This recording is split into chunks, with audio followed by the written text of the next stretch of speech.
Hi சகோஸ், எல்லாரும் எப்படி இருக்கீங்க? ட்ராமாவோட ஸ்டார்டிங்லேயே ஹீரோயின் வந்துட்டு ஓடுற மாதிரி காமிக்கிறாங்க. யாருக்கும் பயந்துக்கிட்டு. அப்போ வந்துட்டு ஹீரோயின் மயக்கம் அடைகிறாங்க. அதுக்கப்புறம் பார்த்தா ஒரு வண்டியில் கூட்டு போயிட்டு இருக்காங்க. பக்கத்தில் இருக்கிற ஆள் பார்த்தா அவங்களோட அண்ணன் தான் கூப்பிட்டு போயிட்டு இருக்காங்க. நான் எப்படி இங்கே வந்தேன் அப்படிங்கிற மாதிரி கேட்டுட்டு இருக்கும்போது, இல்லை 2 வருஷமா நீ அவன்கிட்ட கஷ்டப்பட்டுட்ட, அவங்ககிட்ட இருந்து உன்னை காப்பாற்றி கூட்டு போகிறேன், பயப்படாத அப்படிங்கிற மாதிரி சொல்லி கூப்பிட்டு போயிட்டு இருக்காங்க. ஆனால் நீ இங்கேருந்து போயிடு, இது பெரிய பிரச்சனை ஆகிடும், அவன் நேரம் வந்திருப்பான், போ அப்படிங்கிற மாதிரி சொல்லிட்டு இருக்காங்க. ஆனால் நீ ரொம்ப கஷ்டப்பட்டுட்ட அப்படிங்கிற மாதிரி சொல்லிட்டு உன்னை இங்கேருந்து கூட்டு போவேன் அப்படிங்கிற மாதிரி சொல்லிட்டு இருக்கும்போது, அங்கேருந்து யாரோ அம்பு விட்டு வண்டியை சாய்க்க ஆரம்பிச்சிடுறாங்க. வால் எடுத்துட்டு வந்துட்டு அந்த தரையை கீச்சு வண்டியிலேருந்து ஹீரோனை வெளியில் இழுத்துட்டு அவன் அண்ணங்காரனையும் வெளியில் தூக்கி போட்டுடுறாங்க. தூக்கி போட்டதுக்கு அப்புறம் தான் இன்ட்ரோ பண்ணுறாங்க. நம்ம ஹீரோ அப்படியே ஹீரோனோட அப்படியே லுக்கை பார்த்துட்டு என்கிட்ட வந்து தப்பிச்சு போகலான்னு நினைக்கிறேன் அப்படின்னு சொல்லி அவங்க ஹீரோனோட அண்ணனை போட்டு அடிக்க சொல்கிறாங்க. அவங்களா போட்டு மிதின்னு மிதிக்கிறாங்க. அந்த நேரத்துலையும் தனியாக கூட்டு போயிட்டு அவங்கள விட்டுரு, அவர் எனக்கு ஒரு கூட பிறக்காத சகோதரர், அவரை விட்டுரு அப்படிங்கிற மாதிரி ரொம்ப கெஞ்சிட்டு இருக்கிறா ஹீரோயின். அப்படியா, அவன் மேலே நீ அவ்வளோ அக்கறையாக இருக்கியா அப்படின்னு சொல்லிட்டு உடனே கழுத்தில் கட்டி தூக்கி அவனை கொல்லலாம் அப்படிங்கிற மாதிரி, அதுவும் கொஞ்சம் கொஞ்சமாக கொல்லலாம் அப்படிங்கிற வில்லத்தனத்தோட பேசிட்டு இருக்கான். இங்க பாரு நான் மறுபடியும் கூட வேணா வந்துடுறேன், தயவு செய்து அவரை விட்டுரு அப்படிங்கிற மாதிரி கதறிட்டு இருக்கா ஹீரோயின். அப்படியா, அப்போ இங்கேயே எனக்கு ஒரு முத்தம் கூடு அப்படின்னு சொல்றப்ப, என்ன இருந்தாலும் வெளியில இருக்கிறவர் எனக்கு அண்ணன் மாதிரி, அவர் முன்னாடி நான் இதை பண்றது தப்பான விஷயமா இருக்கும், அதை நான் பண்ண மாட்டேன் அப்படின்னு சொல்லும்போது, பண்ண மாட்டியா இரு கொஞ்ச நேரம் அப்படின்னு வெளியில போயிட்டு கத்தி எடுத்துட்டு குத்தலான்னு போகும்போது ஹீரோயின் இருந்துட்டு என்ன சொன்னாலும் பண்றேன் அப்படிங்கிற மாதிரி சொல்லிட்டு, அந்த நேரத்துலையும் அவன் ரொம்ப ரொம்ப தப்பாக தான் நடந்துக்க ட்ரை பண்ணுறான். அப்படி தப்பாக நடந்துக்க ட்ரை பண்ணும்போது அங்கே அவன் அண்ணங்காரன் கத்திட்டு இருக்கான், இது வேண்டாம் அப்படின்னு சொல்லி.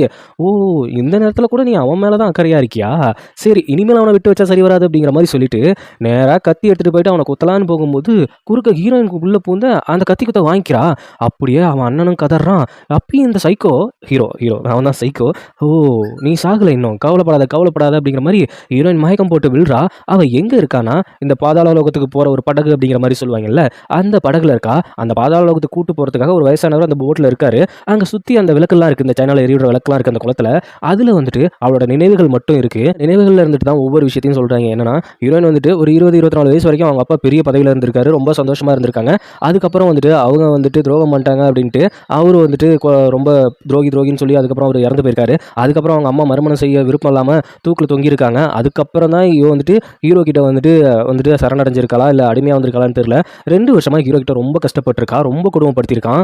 இந்த நினைவுகள்லாம் பார்த்துட்டு இருக்கும்போது அங்கே அவன் வந்துட்டு நீ இன்னும் சாகலை அப்படின்ட்டு பாதி உயிர் போயிடுச்சு, அப்படி இருந்தும் நீ என்னை விட்டு போகக்கூடாது அப்படிங்கிற மாதிரி சைக்கோத்தனமாக பண்ணிட்டு இருக்கான். அது புறமாவே இருந்தாலும் அந்த அளவுக்கு பைத்தியக்காரன கூட இருக்கிறதா அப்படிங்கிற மாதிரி பேசிட்டு இருக்கிற நேரத்திலேயே அந்த பெரியவர் என்ன சொல்றாருன்னா, உனக்கு மறுஜென்மம் வேணாம் அப்படின்னா நீ இந்த நினைவுகள் இருந்துட்டு நீ மறைஞ்சிடலாம், உனக்கு மறுஜென்மம் வேணும், யாரையாவது பழி வாங்கணும் அப்படின்னா இதை நீ ஒத்துக்கிட்டு தான் ஆகணும் அப்படிங்கிற மாதிரி சொல்லும்போது, எனக்கு இப்படி ஒரு நகரக வாழ்க்கை தேவையில்லை, அப்படியே எனக்கு ஒரு வாழ்க்கை கிடைச்சாலும் அவனை நான் கொடுமைப்படுத்துற மாதிரி தான் எனக்கு வாழ்க்கை அமையணும் அப்படிங்கிற மாதிரி அவங்க கத்துறா.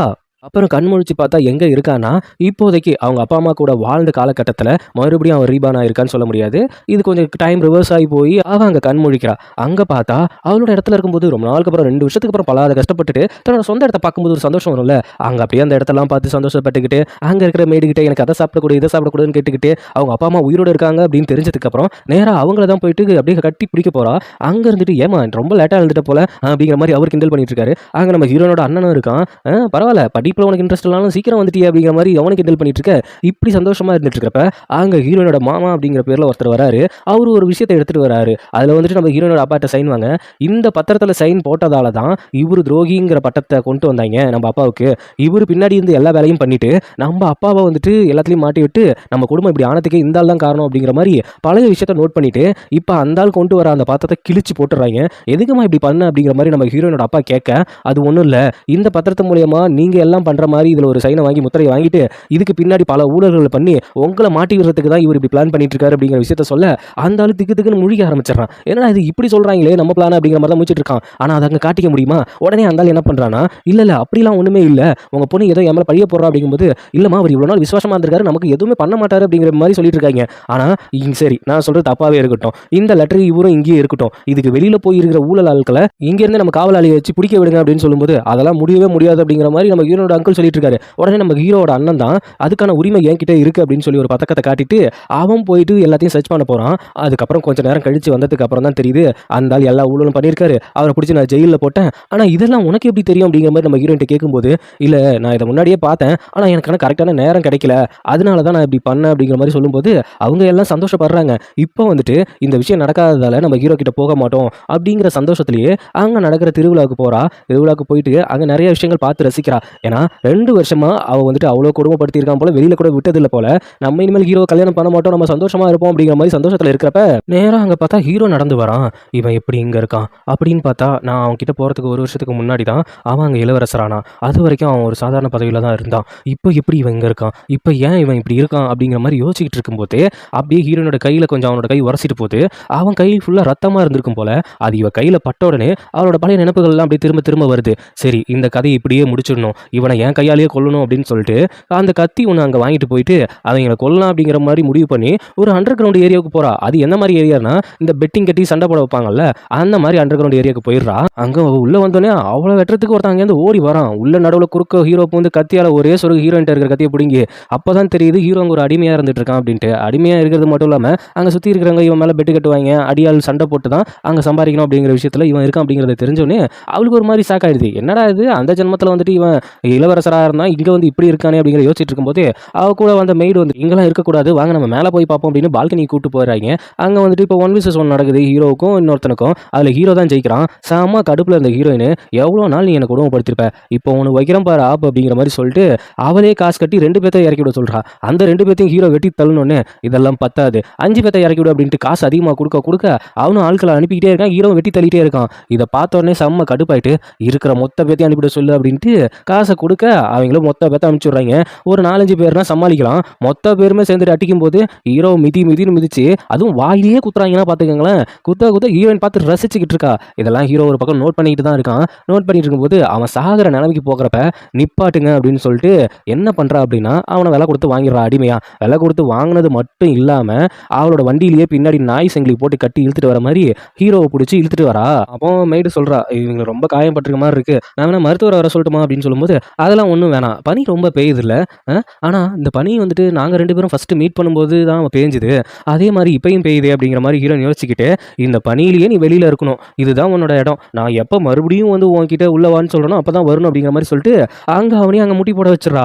அதுக்கப்புறம் பார்த்தா உள்ளே போயிட்டு அவளால் தூங்கவே முடியல நிம்மதியாக. ஏன்னா ஒவ்வொரு நாளும் அவன் கொடுமைப்படுத்துறதெல்லாம் நினப்பு வருது. அவள் செத்து போனாலும் விடாமல் ஒரு சில விஷயங்கள்லாம் சொல்லிட்டு இருந்தால, நீ என்னோட ஒய்ஃபு, நீ எனக்கு மட்டும்தான், இறந்து போனாலும் எனக்கு மட்டும்தான், கல்லறையில் கூட சேர்க்க மாட்டேன் அப்படிங்கிற விஷயம்லாம் சொல்லியிருப்பான் போல. இதெல்லாம் யோசிச்சு பார்த்துட்டு செம்ம கடுப்பாய் சவுக்கு எடுத்துட்டு வெளியில் வந்துட்டு அவனை அடிக்கிறா. அப்படி அடிக்கும்போது உள்ளேருந்து ஒரு பூனைக்குட்டியை தூக்கி காமிக்கிறான். இது வந்துட்டு ரொம்ப நேரமாக குளிரில் தவிச்சிட்டு இருக்கு, என்ன உள்ள சேர்க்கலனாலும் பரவாயில்ல, இதை உள்ள வச்சுக்கோங்க அப்படிங்கிற மாதிரி சொல்லிட்டு அவன் அப்படியே அங்கே பாவமாக பெர்ஃபார்ம் பண்ணுற மாதிரி தான் இருக்குது. உடனே உள்ள கூப்பிட்டு வந்துட்டு ஹீரோ பாவம் அப்படிங்கிற மாதிரி சொல்லி படுக்க வச்சிடறாங்க. அதுக்கப்புறம் எனக்கு என்னமோ இவன் மேலே டவுட்டாக தான் இருக்குது அப்படிங்கிற மாதிரி ஹீரோயின் யோசிச்சுட்டு இருக்கா.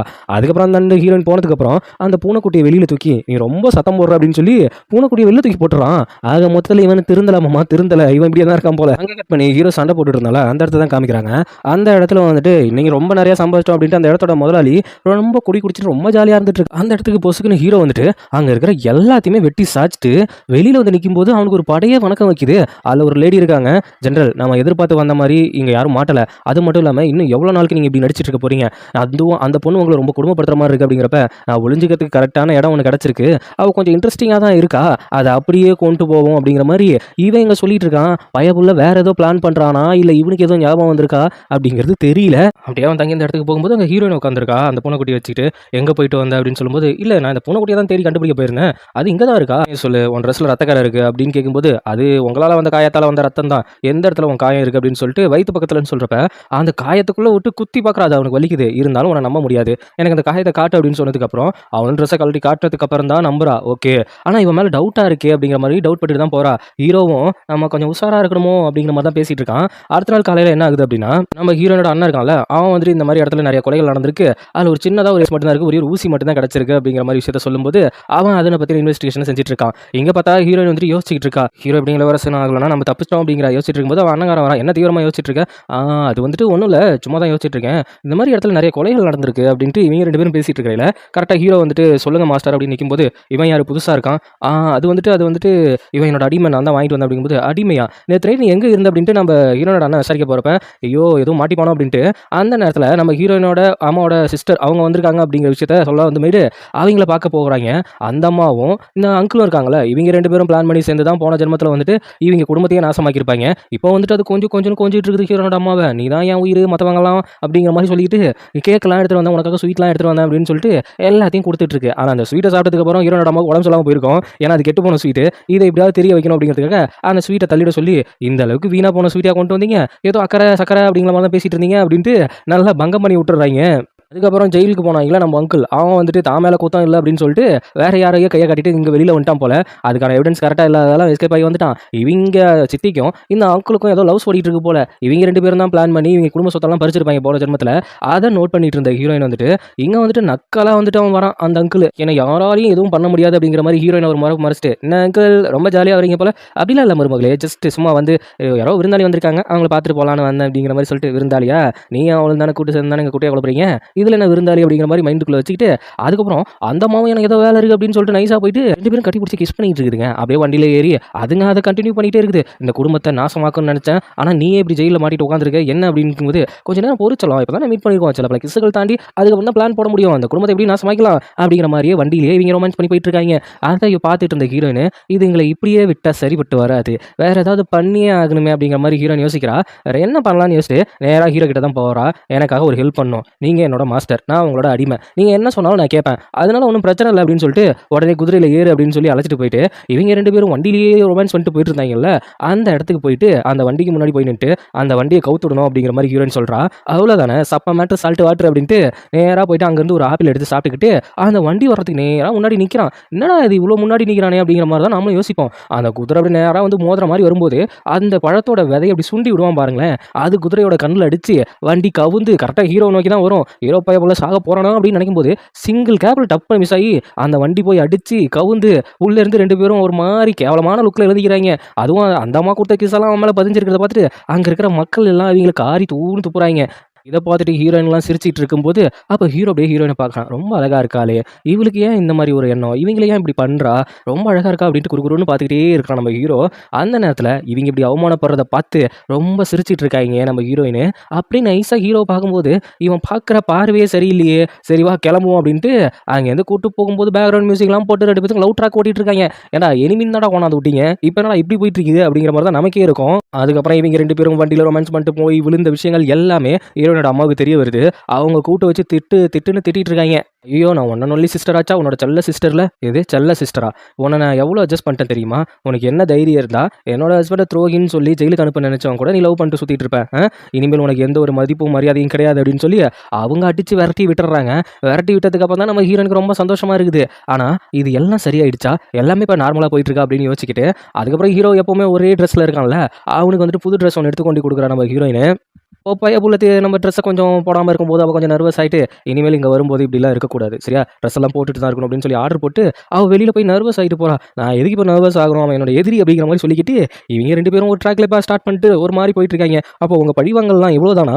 அதுக்கப்புறம் ஹீரோனோட அம்மா ஒரு மாரி சோகமாவே இருக்காங்க. என்ன இருந்தாலும் பயாலஜிக்கல் சிஸ்டர்னா அவங்க ஒருத்தவங்க மட்டும் தான் இருக்காங்க போல. வருத்தம் இருக்க தானே செய்யும். அப்படியே ஹீரோயின் நைஸா ஒரு சிக்கன் பீஸ் எடுத்து வச்சு, "கவலைப்படாதம்மா, ஒண்ணும் இல்லம்மா, ஒண்ணும் பிரச்சனை இல்லம்மா" அப்படிங்கிற மாரி சொல்லி, அவங்கள ஆறுதல் படுத்தி ஃபேமிலியோட சாப்பிட்டுட்டு இருக்காங்க சந்தோஷமா. இந்த சந்தோஷம் இனிமேல் கெடாம இருக்கணும். இனிமேல் ஹீரோட லைஃப் வேற மாரி போயிடும். என்னோட லைஃப்பும் வேற மாரி போயிடும் அப்படிங்கிற மாரி யோசிச்சுட்டு இருக்கும்போதே, நம்ம அடுத்த நாள் வந்துட்டு நம்ம ஹீரோயினோட அண்ணங்கார பைப்புல என்ன பண்றான்னா, அந்த கொலைய பத்தின விஷயங்கள் அத பத்தி தேடி ஒவ்வொரு இந்த டான்ஸ் ஆடுற இடத்துக்குலாம் போறான். ஒரு சில பொண்ணுங்கள தேடி. அப்படி போகும்போது, அங்க வந்துட்டு நம்ம ஹீரோ கூட இருந்தாங்கல்ல ஒரு பொண்ணு. அந்த பொண்ணு அங்க இருக்குது. அந்த பொண்ணுக்கு ஏதோ ஹெல்ப் பண்ணலான்னு போகும்போது, அது என்ன பண்ணுதுன்னா, அவன கூண்டுல போட்டு அடைச்சு, அதோட ட்ரெஸ்ஸுக்குள்ள போட்டு, "அவனால முடிஞ்சா இங்கேருந்து தப்பி" அப்படிங்கிற மாரி 2 பேத்துக்கும் கூண்டுக்குள்ளேயே சண்டை நடக்குது. அதுவும் கத்தியெல்லாம் வெளிய விட்டு கூண்ட சுத்த விட்டு கேட்ச் புடிச்சு சண்டை போட்டுக்கிறாய்ங்க.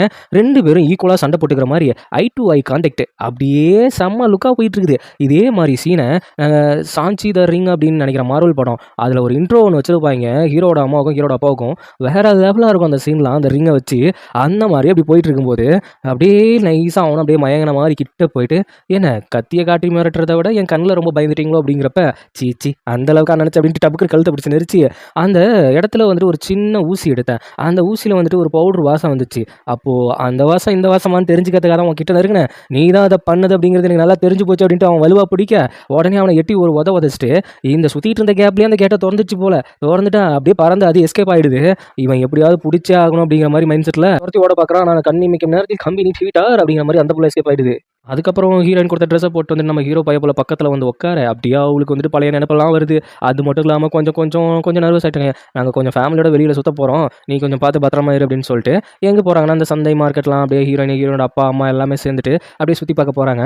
அப்போ ஒரு போட்டில் வந்துட்டு ஏறுறாங்க. இதை எல்லாத்தையும் நோட் பண்ணிட்டு இருக்காங்க. ஹீரோவும் ஹீரோட அஸ்டண்ட் அந்த பொண்ணு இருக்குல்ல, அதுவும் அப்படியே நோட் பண்ணிட்டு இருக்கும்போது நம்ம வந்த வேலையை விட்டுட்டு நீங்கள் என்ன பண்ணிட்டு இருக்கீங்க, அது வேலைன்னு சொல்ல முடியாது, அது ஒரு நல்ல விஷயம் தான் இப்படி மறைஞ்சிருக்கிறது, எனக்கு என்னமோ அவன் மேலே உண்மையான ஃபீலிங்ஸ் இருக்கிற மாதிரி இருக்குது அப்படிங்கிறப்ப அந்த போட்டை தள்ளி விடுறவன் ஏதோ ஒரு விஷயத்த பண்ணுற மாதிரி இருக்குது, அது டவுட்டாக இருக்கு, அவனை பிடிச்சி விசாரி அப்படின்னு சொல்லும்போது அவன் பணப்பையை எடுத்துகிட்டு போயிட்டு இருக்கான். அவனை பிடிச்சி விசாரிக்கும் போது தான் தெரியுது அந்த போட்டுக்குள்ளே வந்துட்டு ஒரு ஸ்லோ பாய்சன் வச்சிருக்காங்க அப்படின்ட்டு.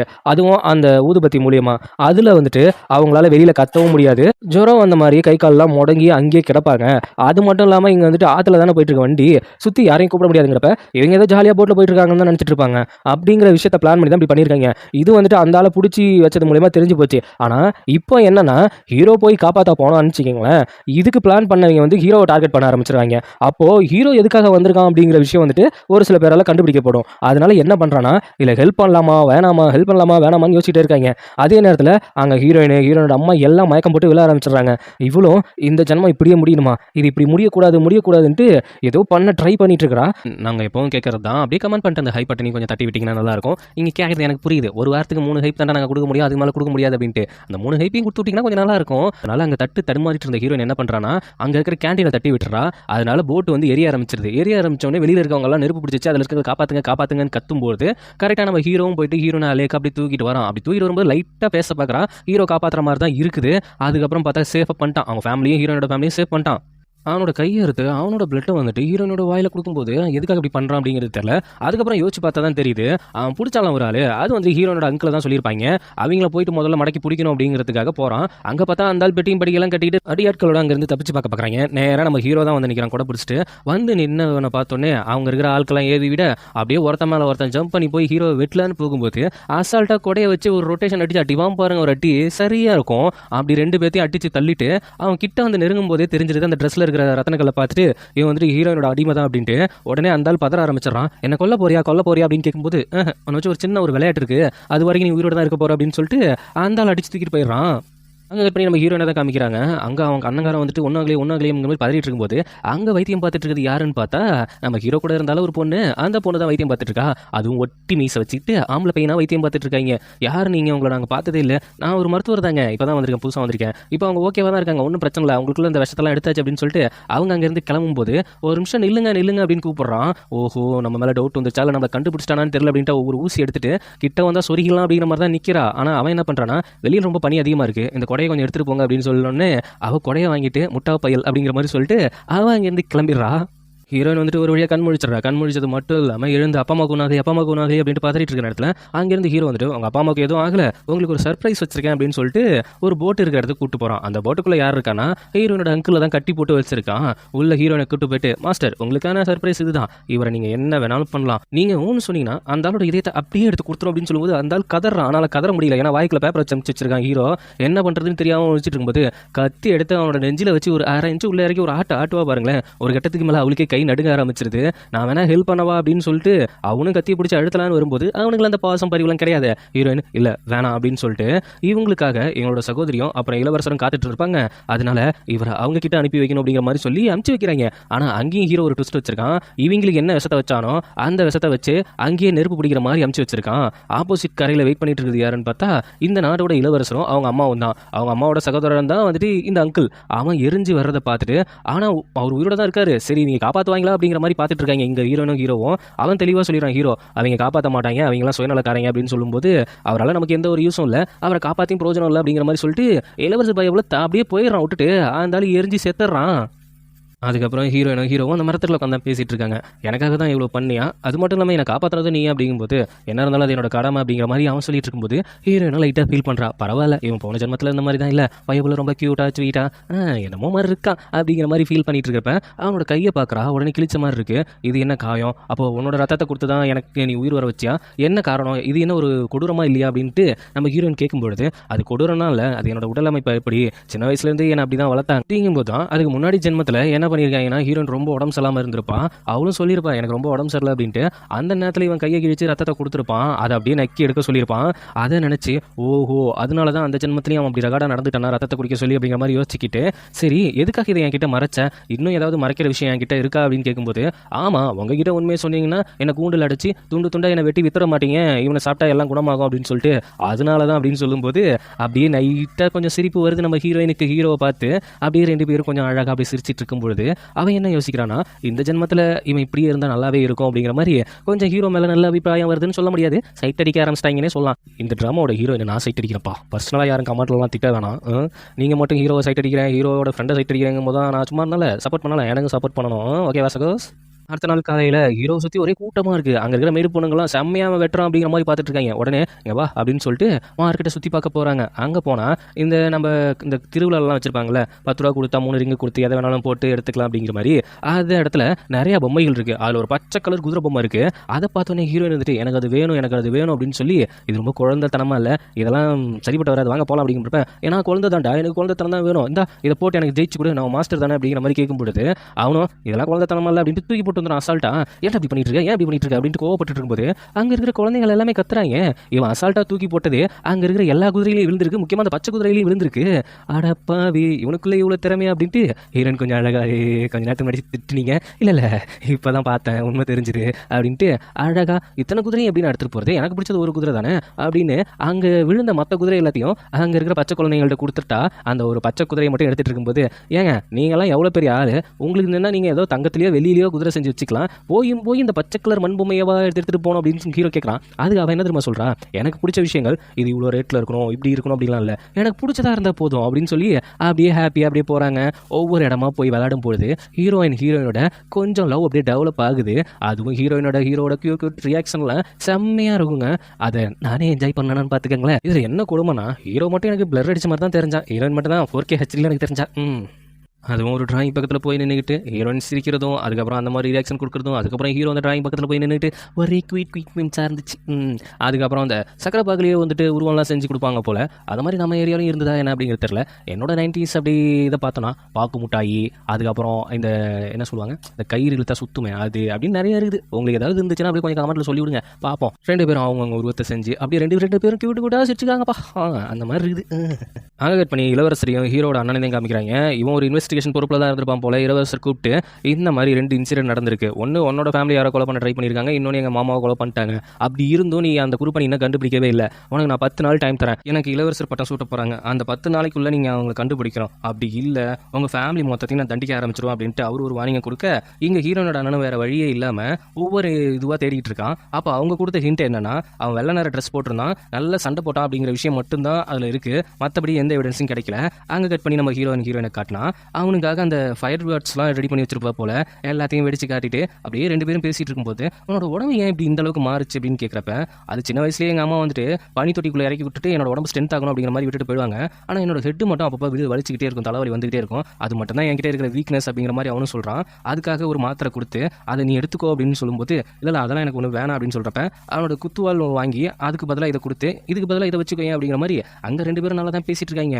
அங்கே ரொம்ப டைம் ஆயிடுச்சு அப்படின்ட்டு அவன் அண்ணங்காரன் தேடிட்டு வர ஆரம்பிச்சிடறான். ஐயோ நான் வந்துட்டு பட்டாசு வெடிக்க தான் இங்கே வந்திருந்தேன் அப்படின்ட்டு, இவன் கூட எதுக்கு இருக்கு அப்படின்ட்டு மறுபடியும் 2 பேரும் சண்டை போட போக அவன் தெளிவாக சொல்லிடுறான், நான் வந்துட்டு உங்கள் தங்கச்சிக்கு தான் அடிமையோட உங்களுக்கு அடிமை கிடையாது, அதனால என்கிட்ட இந்த கத்தி நீட்டுறது கத்தி பேசுறது இதெல்லாம் வேணாமே அப்படிங்கிற மாதிரி சொல்லி விட்டுறான். இருந்தாலும் அங்கே இருந்துட்டு அவன் சிஸ்டரை கூப்பிட்டு வந்தா இங்கே வந்துட்டு செம்மையாக திட்டுறாரு ஹீரோனோட அப்பா, எங்கே போனேன் எதுக்கு இவ்வளோ நேரம் ஆச்சு அப்படிங்கும்போது அவன் அண்ணன்ட்ட கேட்குறாங்க எங்கே போனா, இவன் எங்கே இருந்தால் உண்மையை சொல்லுங்கும்போது அவனுக்கு போட்டு கொடுக்க விருப்பம் இல்லை, தனியாக போய் பட்டாசு வெடிச்சிட்டு இருந்தா அப்படிங்கிற மாதிரி சொல்லி சமாளிச்சு விட்டுறாங்க.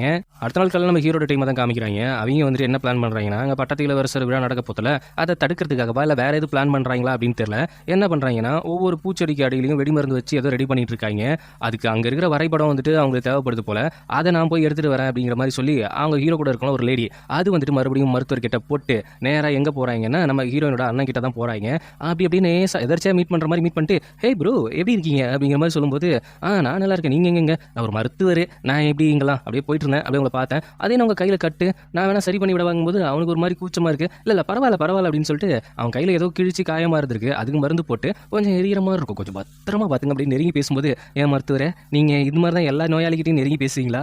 அப்படி இல்லை, காயம் கொஞ்சம் அதிகமாக இருக்கிறவங்கள்ட்ட மட்டும் தான் நெருங்கி பேசுவேன் அப்படின்னு சொல்லிட்டு இவங்கிட்ட அந்த வரைபடம் இல்லை அப்படின்னு சொல்லி இவனுக்கு மருந்து போட வரல, வரைபடத்தை சுட வந்திருக்கா. ஜஸ்ட் மிஸ்ல அவன்கிட்ட இல்லாமல் போயிருக்குது.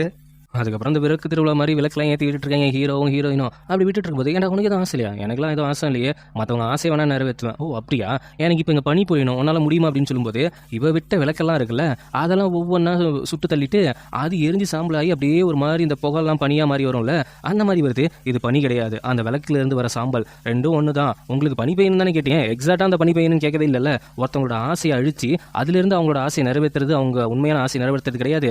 இந்த மாதிரி நடந்துக்கிட்டீங்கன்னா உனக்கு சுத்தமாக பிடிக்கல, இந்த மாதிரி பண்ணவே பண்ணாது அப்படின்னு திட்டிட்டு போனோன்னே ஹீரோக்கு ஒரு மாதிரி ஹர்ட்டிங் ஃபீல் ஆயிடுது. ஹர்ட்டிங் ஃபீல் ஆனோன்னு அவன் போயிட்டு யோசிச்சுட்டு இருக்கான், அவன் எப்படி என்ன அப்படி சொல்லலாம், அவன் என்ன அப்படி சொல்லலாம் அப்படின்ட்டு. அந்த நேரத்தில் ஹீரோட அசிஸ்டன்ட் அந்த பொண்ணு வந்துட்டு, என்ன மாஸ்டர் உங்கள் மனசுக்குள்ளே ஏதோ கலவரம் போல, எப்படி சொல்கிறேன், உங்கள் ஹார்ட் பீட் துடிக்கிறது தான் இவ்வளோ தூரம் எட்டி எட்டி கேட்குதா? என்ன இருந்தாலும் நான் ஒரு மருத்துவர், நான் பக்கத்தில் வராமே பட்டக்குங்கிற சவுண்டு பெட்டுக்குன்னு கேட்டுட்டு இருக்கிறதால உங்கள் இதயத்துக்கு ஏதோ கோளாறுன்னு நினைக்கிறேன். அதெல்லாம் ஒன்றும் இல்லையா, அவள் எப்படி சொல்லுவா, அப்படி என்ன சொல்லுவா அப்படிங்கிற மாதிரி சொல்லிட்டு இருக்கு. யார் சொன்னா, உங்கள் மாஸ்டரா அப்படிங்கும்போது அப்படிலாம் ஒன்றும் இல்லை, எனக்கு இன்னமும் அவங்க மேலே உங்களுக்கு ஃபீலிங் இருக்கிற மாதிரி எனக்கு தெரியுது அப்படிங்கிற மாதிரி போட்டுவாங்க. அதே நேரத்தில் ஹீரோயின் கிட்டையும் ஹீரோட அண்ணன் போயிட்டு கேட்குறான், உனக்கு உன் அடிமனா ரொம்ப பிடிக்குமா அப்படின்னு சொல்லும்போது, இல்லையே, இல்லை அவன் மேலே எனக்கு சந்தேகமாக இருக்குது, இந்த மாதிரி எனக்கு நைட்டு நிறைய கொலைகள் நடந்திருக்கு, அதில் சொன்னவங்க எல்லாமே வெள்ளை நேரம் ஆட போட்டிருக்கவன் அப்படிங்கிற மாதிரி தான் சொன்னாங்க, நீ தற்காப்புகளை அதிகமாக தெரியும் அப்படிங்கிற மாதிரி வேற சொல்லியிருக்க, அவனுக்கும் அது தெரியுது, எல்லாம் மேட்ச் ஆகுது, அப்படி அவன் மேலே உனக்கு ஃபீலிங்ஸ் இருந்தால் அதை மறந்துடு அப்படின்னு சொல்லிட்டு செம்ம கடுப்பில் அங்கேருந்து போயிடுறான். இவனுக்கு தாட்ஸ் இருக்கா என்ன அப்படிங்கிறது நமக்கு தெரியல, ஆனால் ஹீரோயினுக்கு தாட்ஸ் இருக்குங்கிறது இவனுக்கு தெரிஞ்சு போச்சு. அப்படியே ஹீரோ இதை பற்றி யோசிச்சுட்டு இருக்கும்போது ரெண்டு பேருமே அவங்கவுங்க பாயிண்ட் ஆஃப்ல யோசிக்கிறாங்க. இவன் ஹீரோனோட இருந்த மூமெண்ட்டை யோசிச்சு பார்க்குறான், அவன் வந்துட்டு ஹீரோட இருந்த மூமெண்ட்லாம் யோசிச்சு பார்த்துட்டு இருக்காங்க.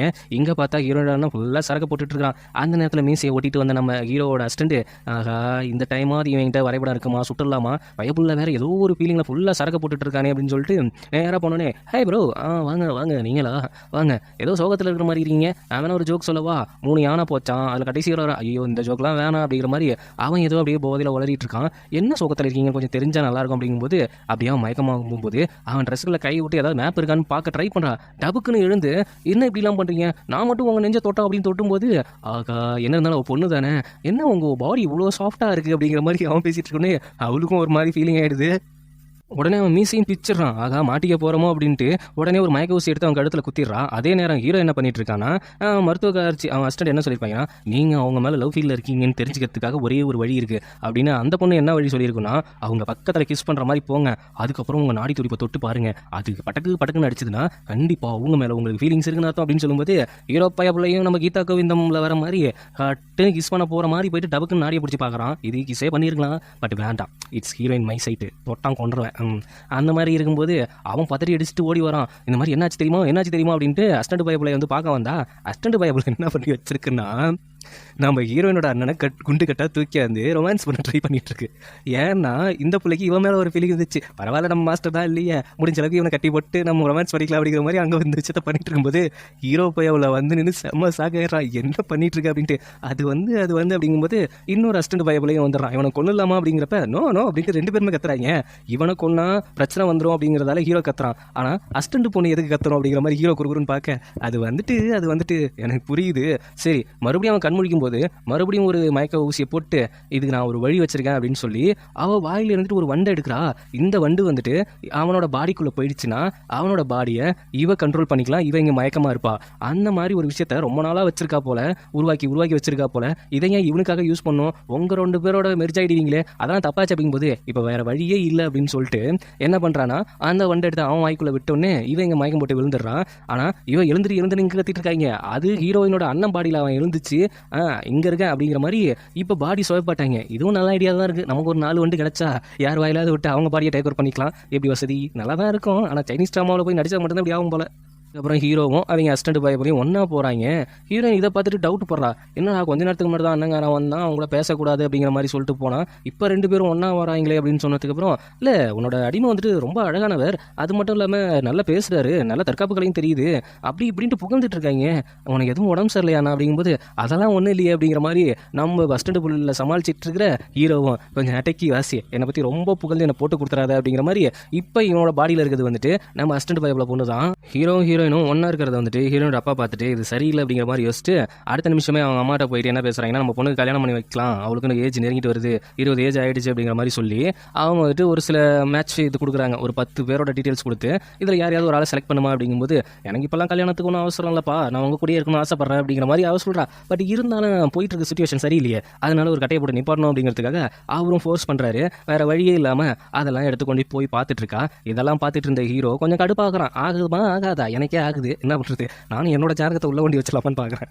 அவள் எல்லாத்தையும் பார்த்துட்டு இருக்கும்போது இது எல்லாமே உனக்கு பிடிச்சிருக்கா, இல்லைனா பிடிக்கலன்னா சொல்லுங்க, நான் கிழிச்சு போட்டுறேன் அப்படிங்கும்போது அது எப்படி எனக்கு பிடிக்காம போவோம், எங்கள் அப்பா வந்துட்டு எனக்கு கரெக்டான ஆளை தான் சூஸ் பண்ணியிருப்பாரு, இவ்வளோ இதை எடுத்தாந்து கொடுத்துருக்காரு, அது அப்படிங்கும்போது இல்லை உங்களுக்கு பிடிக்கலன்னா சொல்லுங்க கிழிச்சிடறேன் அப்படிங்கிற மாதிரி ஹீரோ சொல்லிட்டு இருக்கிறான். ஆனால் ஹீரோயின் வந்துட்டு இவனை வெறுப்பேற்றுங்கிறதுக்காக ஒவ்வொன்றையும் எடுத்து படிச்சுட்டு இருக்கும்போது அதுவும் அப்படியே தெரியாமல் நெருப்பில் கீழே விழுந்த மாதிரி நெருப்பில் இவ்வளோ போட்டுட்டு ஐயோ தெரியாமல் நெருப்பில் கீழே விழுந்துருச்சு அப்படிங்கிற மாதிரி பர்ஃபார்ம் பண்ணிட்டு இருக்கா. அடுத்த நாள் காலையில் அவங்க அப்பா கிட்டே இதே போய் சொல்லும்போது எனக்கு தெரியும் நீ இப்படி ஏதாவது ஏழரை வேலை பண்ணுவேன் அப்படின்னு தெரியும், அதனால தான் ஒரு சில பசங்களை நான் இங்கே கூட்டு வந்திருக்கேன், நேரடியாக கூட்டு வந்திருக்கேன், உனக்கும் அவங்களுக்கும் ஒரு திரை இருக்கும், உனக்கான கேள்விகளை நீ கேட்டு அதுக்கான பதில் எல்லாம் கரெக்டாக சொல்லிட்டாங்கன்னா அவங்கள நம்மளை மாப்பிளையாக ஏற்றுக்கலாம் அப்படின்னு சொல்லும்போது இதை பார்க்கும்போது ஹீரோக்கு கொஞ்சம் கட்டுப்பாகுது, பொசசிவ் ஆகுது, காண்டாகுது, ஆகுதே.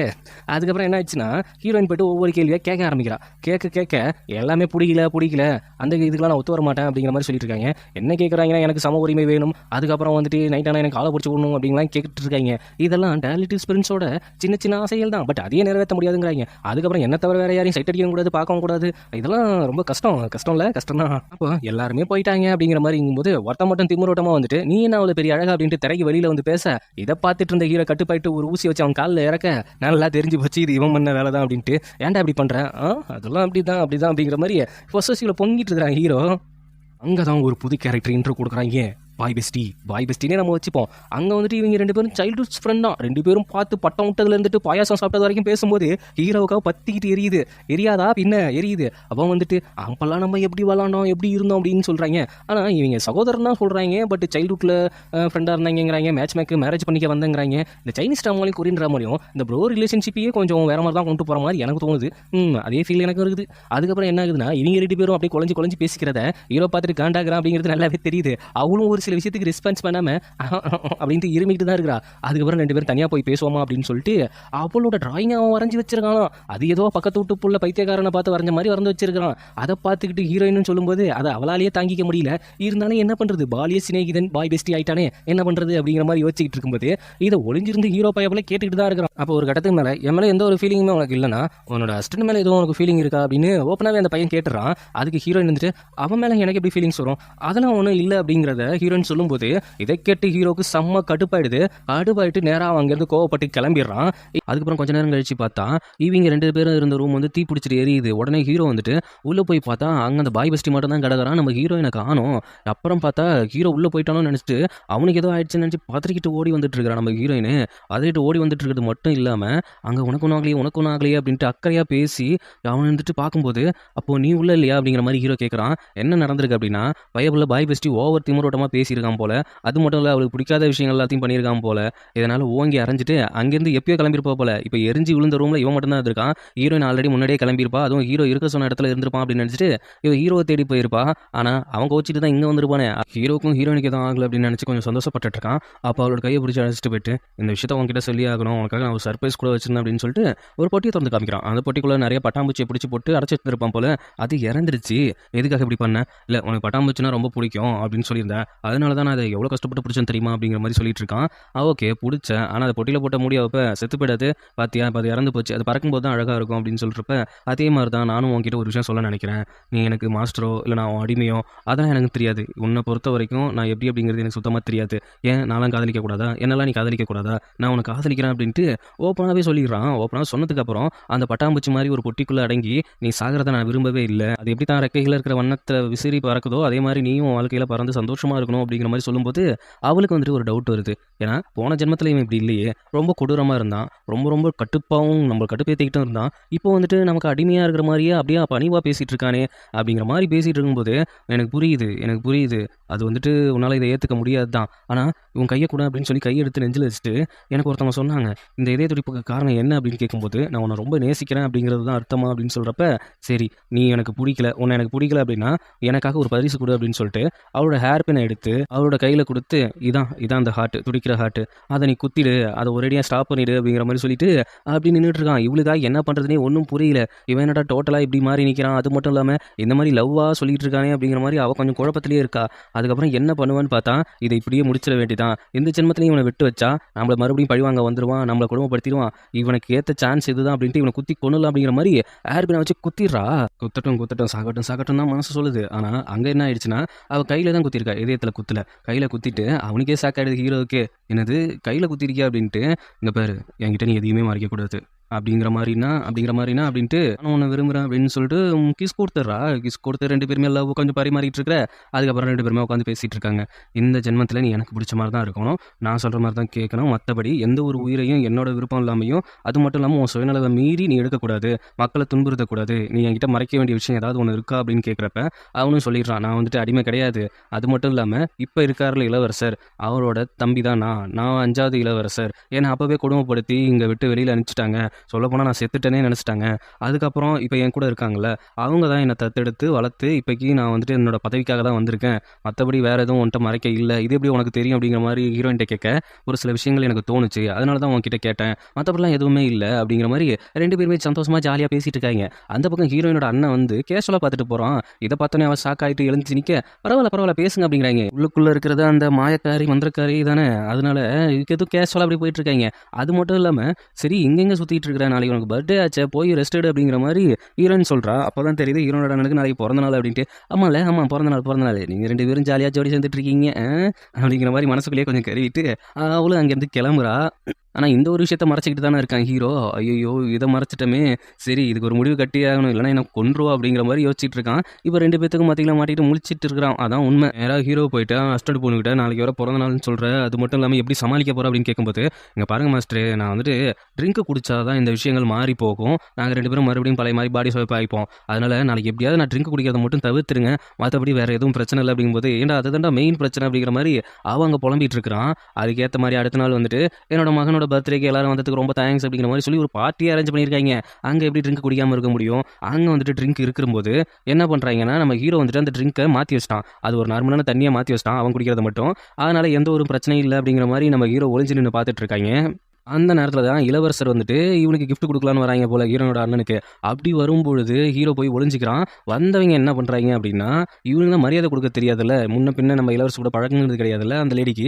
அதனால நின்றுக்கிட்டு கொஞ்சம் திமிரோட்டமாக நிற்கும் போது, இவன் என்ன நமக்கு மரியாதை கொடுக்காம நிற்கிறான் அப்படிங்கிற மாதிரி இளவரசர் கொஞ்சம் காண்டாக, அதே நேரத்தில் அந்த ஆளு ஒரு சரக்கு எடுத்துகிட்டு வந்திருக்கான் போல, அதை கொடுத்து குடிக்கணும் அப்படிங்கிற மாதிரி கம்பல் பண்ணிட்டு இருக்கான். அதுக்கு வந்துட்டு எப்படியா இருந்தாலும் சரி நம்ம இதில் குடிக்க வேணாம் அப்படிங்கிற மாதிரி மறுப்பு சொல்லும்போது, இளவரசரே வந்து உங்ககிட்ட சரக்கு குடிக்கணும், அதுதான் மரியாதை அப்படின்னு சொல்கிறாங்க. நீ என்ன எதிர்த்து பேசுகிற, மரியாதைக்கு இப்போ நீ குடிச்சே ஆகணும் அப்படிங்கிற மாதிரி அந்த பைத்தியக்கார பைய சொல்ல, வேற வழியே இல்லாமல் குடிக்க ட்ரை பண்ணலான்னு போகும்போது நம்ம ஹீரோயின் இருந்துக்கிட்டு, இல்லை அவன் ரொம்ப குடிச்சிட்டான், இன்னைக்கு வந்துட்டு அவனோட பிறந்த நாள், அது இல்லாமல் அவனுக்கு பதிலாக அதை நான் குடிக்கிறேன் அப்படின்னு சொல்லிட்டு அதை வாங்கி அவள் குடிக்கிறா. ஆனால் இங்கே என்ன ஆகி போச்சு, நான் ட்விஸ்ட்டு, இளவரசர் இருந்துட்டு அப்போ நான் சொல்கிற ஒரு விஷயத்தையே உங்கள் மொத்த குடும்பம் எதுக்குதா, அப்போ உங்கள் மொத்த குடும்பத்தையும் போட்டு தள்ளிடுவா அப்படிங்கிற மாதிரி சொல்லும்போது, அப்படிலாம் இல்லை அப்படின்ட்டு எல்லாரும் மண்டி போட ஆரம்பிச்சிடறாங்க. இப்போதைக்கு வேற வழியே இல்லை. ஹீரோவும் அவனை பார்க்க அவன் சின்ன வயசில் ஹீரோவை அடித்து விரட்டினதான் ஞாபகம் இருக்குது. அவங்க அம்மாவும் விட்டு போயிருப்பாங்க போல, அதுக்கப்புறம் வந்துட்டு அரசவைக்கு வந்திருப்பான் போல, அவங்க அவனை அடிச்சு கொடுமைப்படுத்தி அவனை சாகடிக்கிற அளவுக்கு பண்ணது ஃபுல்லாக இந்த இளவரசர் தான் போல. அவனை பார்க்க கடுப்பாகுது. இங்கேயும் ஹீரோயினோட அண்ணன் உடம்புல இருக்கிற அந்த லேடிக்கு வேற வழியே தெரியல. ஒவ்வொரு ட்ரிங்காக குடிக்க இன்னொரு ட்ரிங்க் அப்படிங்கிற மாதிரி போயிட்டே இருக்காங்க. அப்படியே அந்த பூச்சியோட பவர் குறையுது, அந்த கண்ணு கொஞ்சம் மாற ஆரம்பிக்குது. அதே நேரத்தில் அங்கே பாடியில் வந்துட்டு கொஞ்சமாக அந்த பொண்ணு எழுந்திருக்கிற ஆரம்பிக்கிறா. சரி என்னால் ரொம்ப முடியல அப்படிங்கிற மாதிரி சொல்லிட்டு அவன் அங்கேருந்து வெளியில் போகிறான், தள்ளாடிக்கிட்டே போகும்போது இப்போ வேற வழியே இல்லை அப்படிங்கிற மாதிரி சொல்லிட்டு இங்கே இளவரசர் என்ன பண்ணுறாங்கன்னா, நான் வந்துட்டு பதவி ஏற்கிற நாள் வருது, நீங்கள் தான் எல்லாத்தையும் பார்த்துக்கணும் அப்படிங்கிற மாதிரி மற்ற பொறுப்புகள் எல்லாத்தையுமே ஹீரோனோட அப்பாட்ட கொடுத்துட்டு போகிறாங்க. அப்படி போகும்போது இங்கே வெளியில் ஓடி வந்தால நம்ம ஹீரோனோட அண்ணன் அவனுக்கு வந்துட்டு நார்மல் ஆகிடுறான். அவனுக்கு நாங்கள் எங்கே இருக்கோம் என்ன பண்ணுறோம் அப்படிங்கிறதே ஒன்றும் புரியல. ஆனால் அங்கே இளவரசர் வந்துட்டு போனது மட்டும் தெரியுது. நேராக இளவரசரை போய் பார்க்கலான்னு போகும்போது கரெக்டாக நம்ம ஹீரோ பிடிச்சி எடுத்துகிட்டு வந்துடுறான். ஏன்னா இப்போ போய் ஏதாவது வளர்னானா கண்டிப்பாக நம்ம மாட்டிப்போம் அப்படிங்கிறது அவனுக்கு நல்லாவே தெரிஞ்சு போச்சு. அதனால அவனை பிடிச்சி எடுத்துகிட்டு வந்துடுறான். இன்னும் ஒவ்வொரு இடமா போயிட்டு அவங்க அண்ணங்காரனை தேடி பார்க்குறான், எங்கேயுமே இல்லை. அதுக்கப்புறம் மார்க்கெட்டில் போயிட்டு வந்துட்டு தேடி அவன் எப்பவும் இருக்கிற இடத்துலலாம் போய் தேடி பார்த்துட்டு இருக்கா. அப்போ வந்துட்டு ஹீரோ எங்கேயோ ஒரு இடத்துக்கு போற மாரி இருக்கு. உடனே அவன் என்ன பண்றான்னா, அந்த இடத்துக்குள்ள போக பார்க்குறா. ஆனா அந்த இடத்துல தான் நம்ம ஹீரோனோட அண்ணன கட்டி போட்டு வச்சிருக்காய்ங்க. அந்த லேடி தான் கட்டி போட்டு வச்சிருக்காய்ங்க. "என்ன இப்படி பண்றீங்களா? நீங்க என்ன சூனியக்காரங்களா?" அப்படிங்கிற மாரி கேட்டுட்டு இருக்கும்போது, "என்ன விடுங்க, விடுங்க" அப்படிங்கிறாய்ங்க. அந்த நேரத்துக்கு ஹீரோவ பார்த்துட்டு, "என்ன காப்பாத்து, காப்பாத்துங்கும்போது" லூசு பயலே அவன் தானே கட்டி போட்டே வச்சிருக்கிறது. இவங்க இப்படி பேசிட்டு இருக்கிற நேரத்திலேயே கரெக்ட்டா ஹீரோயின் உள்ள வந்துடுறா. வந்த உடனே பார்த்து ஹீரோவ தேடி தான் வரா. ஆனா உள்ள அவன் அண்ணன் இருந்தோனே ஷாக் ஆயிடுறா. அவன் அண்ணன ரிலீஸ் பண்ண உடனே கயிறெல்லாம் அவுத்துட்டோனே அவங்கள பிடிக்கணுங்கும்போது அவங்க அண்ணனை கண்ட்ரோல் பண்ணிட்டு ஹீரோவ தப்பிச்சு போயிடு, தப்பிச்சு போயிடு அப்படிங்கிற மாரி தான் சொல்றான். ஆனா இவனுக்கு என்ன பயம் அப்படின்னா, இந்த விஷயத்த மறைச்சதுக்கு அவ என்ன பண்ண போறாளோ அப்படிங்கிற பயத்திலேயே தடுமாறி அங்கேருந்து எஸ்கேப் ஆயிடுறாங்க 2 பேரும். இங்க இருந்துட்டு அவங்க அண்ணன் செம்ம டென்ஷன்ல இருக்கான். எதுக்கு அவனை தப்பிக்க விட்ட? எல்லா விஷயத்துலயும் கரெக்ட்டா இருக்கிறது அவன் மட்டும் தான். அவன் தான் எல்லா தப்பும் பண்ணியிருக்கான் அப்படிங்கிறது எனக்கு நல்லாவே தெரியுது அப்படிங்கிறப்ப, நான் சொல்றது கொஞ்சம் கேளு அப்படின்னு சொல்லிட்டு ஹீரோ அவகிட்ட சொன்ன எல்லாத்தையுமே வந்துட்டு சொல்றாய்ங்க. அப்படியே அவன் 5வது இளவரசராவே இருக்கட்டுமே, அத வந்துட்டு இப்போ இருக்கிற இளவரசர்ட்ட அவன் போய் சொல்ல வேண்டியதானே? எதுக்கு இப்படி பண்ணிட்டு இருக்கணுங்கும்போது, இல்ல அதுல பல பிரச்சனைகள் இருக்கு. என்ன இந்த ஒரு டைம் மட்டும் நம்பு. தயவு செய்து நம்பு அப்படிங்கிற மாரி சொல்லும்போது, அவனுக்கு வேற வழி தெரியல. எனக்கு ஹீரோன ரொம்ப புடிக்கும்ல. அதனால அவன் என்ன பண்றான்னா, இதுக்கப்புறம் அவன என்ன கண் முன்னாடி வர வேணான்னு சொல்லி வை. வந்தா அப்புறம் நான் பொறுப்பு இல்ல அப்படிங்கிற மாரி சொல்லிட்டு, அவன் செம்ம கடுப்புல போறான். ஆனா இதுல இன்னொரு விஷயம் என்ன அப்படின்னா, நம்ம ஹீரோனோட அண்ணன் உடம்புக்குள்ள போனான்ல, அந்த திட்டத்துக்கான மேப்ப கரெக்ட்டா நம்ப வித்தகாரி எடுத்துட்டான். செம்ம பிளான் போட்டு ஆல்ரெடி எடுத்துட்டா அவ. வெளியில வந்து பார்த்தா ஹீரோ நின்னுட்டு இருக்கான். "எனக்காக பேசுனதுக்கு ரொம்ப தேங்க்ஸ். உனக்காக பேசுனதுக்கு ரொம்ப தேங்க்ஸா. நீ என்கிட்ட எந்த ஒரு விஷயமுமே மறைக்க மாட்டேன்னு சொன்ன. ஆனா இந்த விஷயத்த மறைச்சிருக்க. இன்னும் என்னென்ன விஷயத்த மறைச்ச அப்படிங்கிறது எனக்கு சுத்தமா புரியல. நீ நமக்குள்ள இருந்த ப்ராமிஸ பிரேக் பண்ணிட்ட. அது மட்டும் இல்லாம நான் உன்ன ரொம்ப ரொம்ப ட்ரஸ்ட் பண்ணதே பெரிய விஷயம். நீ இப்படி பண்ணுவ நான் எதிர்பார்க்கவே இல்ல" அப்படின்னு சொல்லிட்டு, "இனிமேல் நீ என் மூஞ்சிய முழிக்காத" அப்படிங்கிற மாரி சொல்லிட்டு ஹீரோயின் அங்கேருந்து கிளம்பிடுறா. அதுல வந்துட்டு ஹீரோவுக்கு என்ன பண்றதுன்னே புரியல. ஆமா, இந்த விஷயத்த ஏன் மறைச்சான் அவன்? Jolly jolly jolly. அங்க கட் பண்ணி நம்ம ஹீரோயினோட அப்பா வந்துட்டு நேரா இளவரசர தான் பார்க்க போறாங்க. அவரு இளவரசர் கூப்பிட்டு, "எப்படியும் நாளைக்கு வந்துட்டு எனக்கு பதவியேற்பு விழா நடக்க போகுது. அதனால ஒரு நல்ல சகுனம் வரணும்னா மேகம் வரணும்னு சொல்லுவாங்கல்ல. ஆமா, சிகப்பு கலர் மேகம் வரணும்னு சொல்லுவாங்க. அத நாளைக்கு வர வச்சுருங்க." "என்னங்க சொல்றீங்க? மேகம் வர வைக்கிறதெல்லாம் என்ன நான் பண்ற வேலையா?" அப்படின்னு சொல்லும்போது, "மேகம் வந்துட்டு அதுவா தான் வரணுமா? பக்கத்துல ஒரு சின்ன ஒரு கிராமம் இருக்குல்ல, அதுல வந்துட்டு 2 குண்ட போட்டுருங்க. அந்த புகை வந்துட்டு நம்ம கரெக்ட்டா பதவி ஏற்கிற நேரத்துல வந்துட்டு அப்படியே வந்துரும். அது நல்ல நேரமாயிடும். எங்க அப்பாவுக்கும் ரொம்ப சந்தோஷமா இருக்கும்" அப்படின்னு சொல்லும்போது, "அதுல கொஞ்சம் மக்கள் இருக்காங்க. அவங்களையும் சாகடிச்சு இதெல்லாம் நமக்கு தேவையா?" அப்படின்னு சொல்லும்போது, "நான் தான் உங்க இளவரசர். நான் சொல்றது தான் நீங்க கேட்கணும். யாரு செத்தா என்ன? எனக்கு நல்ல நேரம் வந்தா போதும்" அப்படிங்கிற மாரி சொல்லும்போது, அத ஹீரோயினோட அப்பாவால ஏத்துக்க முடியல. சரி அப்படிங்கிற மாரி சொல்லிட்டு அவரும் அங்கேருந்து கிளம்புறாரு. ஆனா அவர் கொஞ்சம் மைண்ட் அப்செட்டாவே இருக்காரு. ஹீரோயின் இத நோட் பண்றா. அவங்க அம்மாட்ட போயிட்டு என்னாச்சு அப்படின்னு கேட்கும்போது, அப்பதான் அவங்களும் உண்மைய சொல்றாய்ங்க. இளவரசர் அந்த வேலைய மட்டும் பார்க்கல. தன்ன பத்தின நல்ல பெருமையா இருக்கிற விஷயத்த எல்லாத்தையும் கட்டுரையா எழுத வச்சு நாட்டு மக்களுக்கிட்ட நோட்டீஸா குடுக்கலாம்னு முடிவு பண்ணிட்டாங்களாம். அது மட்டும் இல்லாம போலியா நம்ம இளவரசர் படிச்ச மாரி எல்லார்கிட்டயும் ஒரு ஆவணம் வாங்கி வச்சிருக்காங்களாம். இதெல்லாம் பண்ணோம். நாளைக்கு வந்துட்டு இந்த நாட்டு மக்கள அழிக்கணும் அப்படிங்கிற மாரி ஒரு முடிவு பண்ணியிருக்காங்க பக்கத்து வில்லேஜ் மக்கள. அதுக்கு குண்டு போடுறதுக்கு யார நியமனம் பண்ணியிருக்காங்கன்னா, நம்ம ஹீரோனோட அப்பாவ தான் நியமனம் பண்ணியிருக்காங்க. அந்த ஆள் குழப்பத்துல என்ன பண்றாங்கன்னு தெரியாம நேரா பேரரசருக்கு லெட்டர் எழுதிடுறாரு இளவரசர பத்தி. ஆனா சுத்தி இருக்கிற கைக்கூலிங்கள்லாம் ஒரு சிலது இருக்கும்ல சுத்தி. அதெல்லாம் என்ன பண்ணுது, நேரா போயிட்டு பேரரசர்ட்ட போய் சேர வேண்டிய லெட்டர இளவரசர்ட்டயே கொண்டு போய் குடுத்துடுறாய்ங்க. அந்த ஆள் செம்ம கடுப்பாயிடுறான். "என்ன தைரியம் இருந்தா எனக்கு எதிராவே நீ வேல பார்ப்ப. உன் மொத்த குடும்பத்தையும் நான் அழிக்கிறேன் பாரு" அப்படின்ட்டு இவன் ஏதோ பிளான் பண்றான். நான் பதவி ஏத்ததுக்கு அப்புறம் முதல் செய்ய வேண்டிய வேலையே உன் மொத்த குடும்பத்தையும் அழிக்கிறது தான் அப்படிங்கிற மாரி முடிவு பண்ணிட்டு இருக்கான்.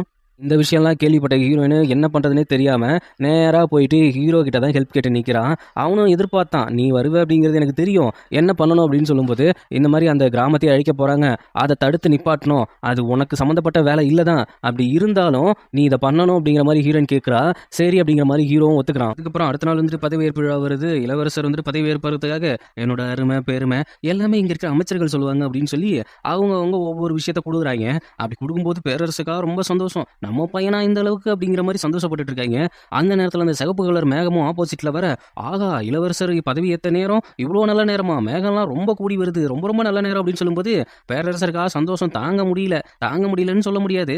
ரொம்ப குஜாலிட்டியா இருக்காரு. அப்படி இருக்கிற நேரத்துல அதுக்கப்புறம் இன்னும் நெறைய பேர் வந்துட்டு, அவர் அறிவு திறமை எல்லாத்தையுமே நாங்க பட்டியல் போட்டு எடுத்துட்டு வரோம். அது மட்டும் இல்லாம அவங்க செஞ்சது நல்லது எல்லாத்தையுமே இந்த அட்டவணையில இருக்கு அப்படின்ட்டு ஒரு அட்டவணை அடுக்கா குடுக்குறாய்ங்க எல்லா அமைச்சருமே. ஆனா அந்த அட்டவணையில என்ன இருக்குன்னா, இந்த ஆளு ரொம்ப கேவலமானவன். இருக்கிற நிலத்தெல்லாம் புடிச்சு புடுங்குறவன். அது மட்டும் இல்லாம அடுத்தவங்க நல்லா இருந்தாவே எங்களுக்கு சுத்தமா புடிக்காது. அப்படிங்கிற மாரி சொல்லி, இப்படிப்பட்ட ஆள் நமக்கு இளவரசரா இருக்கவே தேவையில்ல அப்படிங்கிற மாரி எழுதியிருக்கு. இத பார்த்த உடனே பேரரசர் காண்டாயி கடுப்பாயிட்டு, இதுல என்ன எழுதியிருக்குன்னு நீயே படிச்சு தொலடா வெண்ண மவனே அப்படின்னு சொல்ல, அத வாங்கி படிச்சதுக்கு அப்புறம் அவனுக்கே ஷாக்கு. "ஏன்டா என்ன பத்தி நல்லா தான்டா எழுதி குடுக்க சொன்னேன். இந்த மாரியா எழுதி குடுத்துருக்கீங்க? உங்க தலையெல்லாம் வெட்டுறேன்டா" அப்படிங்கிற மாரி யோசிச்சுட்டு இருக்கும்போது, "இத யார் ஒத்துக்கிறா? இத யார் ஒத்துக்கிறா?" அப்படின்னு பேரரசர் கேட்கும்பொழுது, நம்ம ஹீரோனோட அப்பா சும்மா இல்லாம, அவரு பாட்டுக்கு சென்டர்ல வந்து நின்னுட்டு, "இதெல்லாம் இவரு பண்ணது தான். உங்க பையன் மாரி ஒரு கொடுங்கோலான ஆள் யாருமே கிடையாது. அவரு வந்துட்டு இளவரசர் ஆயிட்டா, நம்ம நாடு நாசமா போயிடும். அது மட்டும் இல்லாம, இந்த சிகப்பு கலர் புகை வந்துச்சுல, அந்த புகை வந்து தானா வரல. பக்கத்துல இருக்கிற ஒரு கிராமத்த அழிச்சு, அது மூலியமா வந்த புகை இது. இது நல்ல நேரம் கிடையாது. உங்க அரசவையிலேயே ரொம்ப ரொம்ப அழிவான நேரம் இது" அப்படிங்கிற மாரி சொல்லும்போது, பேரரசர் உடனே தன் பையனுக்கு தானே சப்போர்ட் பண்ணுவாய்ங்க. அவைங்க என்ன சொல்றாய்ங்கன்னா, "நீ சொல்றது மட்டும் பொய்யா இருந்ததுன்னா, உன் மொத்த குடும்பத்தையும் நான் போட்டு தள்ளிடுவேன்" அப்படிங்கிற மாரி சொல்லிட்டு இருக்காய்ங்க. ஆனா நம்ம ஹீரோனோட அப்பா, "இது மட்டும் பொய்யாவே இருக்கட்டும். என் உயிரே போகட்டும். அத பத்தி கவலையே கிடையாது. ஆனா இப்படி ஒரு கேப் மாரி வந்துட்டு நமக்கு இளவரசரா வரக்கூடாது" அப்படிங்கிற மாரி சொல்ல, அந்த ஆளு ரொம்ப ஷாக் ஆயிடுறான். "இதெல்லாம் பொய். என் மேல சூட்டப்பட்ட பட்ட பகல் பொய்" அப்படிங்கிற மாரி சொல்லும்போது, "அது என்னடா பட்ட பகல் பொய்" அப்படின்ட்டு அங்கேருந்து ஹீரோ நடந்து வரான். ஹீரோ நடந்து வரும்போது, "யாருப்பா நீ? சம்மந்தமே இல்லாம உள்ள என்டர் ஆகுற. அது மட்டும் இல்லாம நீ வந்துட்டு அது பொய் இல்லன்னு சொல்ற. உன்கிட்ட என்ன ஆதாரம் இருக்கு?" அப்படிங்கிற மாரி கேட்கிறப்ப, "அதுக்கான ஆதாரங்கள் என்ட்ட இருக்கு. நெறைய விஷயம் நிரூபிக்கப்பட்டிருக்கு. இன்னும் உங்க பையனுக்கு நீங்க முட்டு குடுத்துட்டு இருக்கீங்களே, இதெல்லாம் நியாயமா? என்னோட அரசவை சம்மந்தப்பட்ட விஷயத்துல வெளியாட்கள் யாருமே வந்துட்டு சம்மந்தப்படக்கூடாது. நீ யாரு?" அப்படிங்கும்போது, "யோ அப்பா, என்னையும் அடையாளம் தெரியலையா உனக்கு? நான் தான் என் 5வது இளவரசர்" அப்படின்னு சொல்லும்போது, இதை கேட்ட உடனே நம்ம இப்ப இருக்கிற இளவரசருக்கு செம்ம ஷாக் ஆயிடுது. "உன்னனா என்ன கொன்ட்ட தானே? அப்படிதானே நினைச்சிட்டு இருந்த?" "அப்படிலாம் இல்ல சகோதரரே. சகோதரர்ன்னு சொல்லி என்னை நீ சங்கூதம் நினைச்சது எனக்கு நல்லாவே தெரியும். இப்போதைக்கு இதுக்கான எவிடன்ஸ் என்கிட்ட நல்லாவே இருக்கு. இப்போ இந்த புகை வந்துச்சே, அந்த கிராமம் அழிஞ்சு தான் அந்த புகையும் வந்திருக்கு. ஆனா அங்க இருக்கிற ஒரு மக்கள் கூட பாதிக்கப்படவே இல்ல. அதுக்கு முன்னாடியே போயிட்டு, அங்க இருக்கிற மக்கள் எல்லாத்தையுமே நாங்க அப்புறப்படுத்தியாச்சு. அங்க குண்டு போட போனவங்களையும் நாங்க புடிச்சாச்சு. ஆக மொத்தத்துல உங்க பையனோட பிளான் எல்லாமே க்ளோஸ்" அப்படின்னு சொல்லும்போது, "ரொம்ப நாளுக்கு அப்புறம் வந்திருக்க. பிரச்சனை பண்ணாத. உனக்கான உரிமை வழங்கப்படும்" அப்படிங்கிற மாரி பேரரசர் சொல்ல, "உங்க பதவியும் வேணாம், உங்க அப்பாங்கிற பாசமும் எனக்கு தேவையே கிடையாது. எனக்கு தேவை வந்துட்டு அந்த நாட்டு மக்கள்ல உயிரை காப்பாத்தணும்னு நினைச்சேன். இவன் சுயரூபத்தை இங்க எல்லாத்துக்கும் காட்டணும்னு நினைச்சேன். அவ்வளோதான். மத்தபடி தான் வேற எந்த ஒரு அக்கறையுமே இல்ல" அப்படின்னு சொல்லும்போது, "சரி, அத நான் அந்த சாட்சிகள கூட்டு வரேன். இவனுக்கு தண்டனை குடுங்க. அதுவும் இங்க எல்லார் முன்னாடியும் தூக்கு தண்டனை குடுக்கணும்" அப்படிங்கிற மாரி சொல்ல, அவன் கட்டுப்பாயி கத்தி எடுத்து நம்ம ஹீரோவ வெட்ட வர, அப்பதான் இன்னொரு ட்விஸ்ட்ட உடைச்சு விடுறாய்ங்க. என்னன்னா, நாட்டு மக்கள்ட்டலாம் இவன பத்தின நல்ல நல்ல செய்தி தான் எழுதி இவனே பரப்ப விட்டுருப்பான்ல ஒரு 10 பேர் குழுவ வச்சு. அந்த குழுவையும் ரிலீஸ் பண்ணி, அவிங்கள இவன பத்தின உண்மையான விஷயங்கள எழுத வச்சு, அது ஹீரோயின் தான் டிஸ்ட்ரிபியூட் பண்ணிட்டு இருக்கிறான் அங்க இருக்கிற மக்களுக்கு. இதெல்லாம் படிச்சதுக்கு அப்புறம் நாட்டு மக்களே இவன் மேல வெறுப்பாயிட்டு, அரண்மனைக்கு முன்னாடி வந்துட்டு இவன போட்டு தள்ளலாங்கிற முடிவோட வெறி கொண்டு நின்னுட்டு இருக்காங்களாம். இந்த விஷயத்தெல்லாம் கேட்கும்போது இன்னும் கடுப்பாக, அவன் கத்தி எடுத்து வெட்டலாம்னு வந்துட்டு இருக்கிறான். நம்ம ஹீரோவ வெட்ட முடியுமா? முடியாதே. டபுக்குன்னு என்ன பண்றான், ஒரு சொடக்கி கழுத்தறுத்து போட்டோனே, இத பார்த்த நம்ம பேரரசர், "ஐயையோ! நம்ம பாசமான மூத்த பையன் செத்துட்டானே" அப்படின்னு சொல்லிட்டு அங்கேயே அந்த ஆளு ரத்தம் வாந்தி எடுத்து செத்துறான். இதுக்கப்புறம் வந்துட்டு நம்ம ஹீரோ வந்துட்டு பதவி ஏத்துக்கிறான். அந்த நாட்டோட ராஜாவாவும் மாறிடுறான். ராஜாவா மாறின அடுத்த செகண்ட் எங்க போய் நிக்கிறான்னா, ஹீரோயின் வீட்டு முன்னாடி தான் போய் நிக்கிறான். அதுவும் அவர் ரூம் முன்னாடி தான் போய் நிக்கிறான். நின்ன உடனே அங்க இருக்கிறவங்கலாம் கிளம்பிடுறாங்க. அங்க ஹீரோயின் வெளியில வந்து நின்னதுக்கு அப்புறம், "நான் உனக்கு கொடுத்த ப்ராமிஸை நான் காப்பாத்தல தான், அது எனக்கு தெரிஞ்சிருச்சு. ஆனா இனிமேல் நான் கொடுக்குற ப்ராமிஸை காப்பாத்துவேன்" அப்படின்னு சொல்லும்போது, "உன்னை என்னால நம்ப முடியாது. அப்படி நீ நம்புற மாதிரி ஏதாவது ப்ராமிஸ் சொல்லேன்" அப்படிங்கிற மாதிரி ஹீரோயின் கேட்க, அவனும் நீல் டவுன் பண்ணி, "இங்க பாரு, இதுவரைக்கும் உன்கிட்ட நான் ஒரே ஒரு பொய் தான் சொல்லியிருக்கேன். மத்தபடி எதுவுமே மறைச்சதில்ல.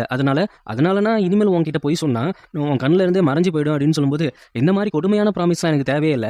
என்கிட்ட இனிமேல் நீ பொய் சொல்லாம இருந்தாவே போதும்" அப்படின்னு சொல்லிட்டு, அதுக்கப்புறம் இன்னொரு விஷயத்தையும் சொல்ல தான் வந்தேன். "என்ன விஷயத்த சொல்ல வந்த? இந்த நாட்டுக்கு உடனடியா ராணி தேவைப்படுதுன்னா யாரையாவது பார்த்து கல்யாணம் பண்ணிக்க. அதை எதுக்கு என்கிட்ட சொல்ல வந்த? உனக்கு கொழுப்பு எக்ஸ்ட்ரா தான் இருக்குது, என்ன பண்றது?" அப்படின்ட்டு, "இப்ப என்ன சொல்ல வர? நாட்டுக்கு உடனடியா ராணி தேவைப்படுது. அதனால உன்னை இந்த நாட்டோட ராணி ஆக்கிடலாமான்னு முடிவு பண்ணியிருக்கேன்." "ஓஹோ! அப்ப நீ என்கிட்ட மன்னிப்பு கேட்க வரல, என்ன மகாராணியாக்க வந்திருக்கிற அதானே?" "அப்படி சொல்ல முடியாது. ஒரு ஊடலில் காதல், காதலில் ஊடல். எனக்கு தெரிஞ்ச ஒரே அழகி நீ தான்." "ஓஹோ! சார் எதுக்கு இப்போ இப்படி ஐஸ் வச்சுட்டு இருக்கீங்க?" "ஐஸ்லாம் ஒன்றும் இல்லை. நீ என்ன கல்யாணம் பண்ணிக்க ஒத்துக்கிட்டீங்கன்னா அடுத்த நிமிஷமே நம்ம கல்யாணம் தான்." அப்படிங்கும்போது, கல்யாணம் பண்ண ஒத்துக்கிட்டா அடுத்த நிமிஷம் கல்யாணம் தான் பண்ணுவாங்க. வேற என்ன பண்ணுவாங்க? "எதுக்கு இப்படி பைத்தியக்கார மாதிரி உளறிட்டு இருக்கிற? ஒழுங்கா நான் சொல்ல வந்தது சொல்லு" அப்படின்னு சொல்லிட்டு, அதுக்கப்புறம் 2 பேரும் ப்ரப்போஸ் பண்ணிக்கிறாங்க. 2 பேரும் கிஸ் பண்ணிக்கிறாங்க. அடுத்த செகண்டே பார்த்தா 2 பேத்துக்கும் கிராண்டா கல்யாணம் நடக்குது.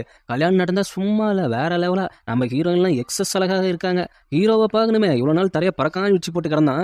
இன்னைக்கெல்லாம் ஹேர் ஸ்டைல் செம்மையா இருக்குது.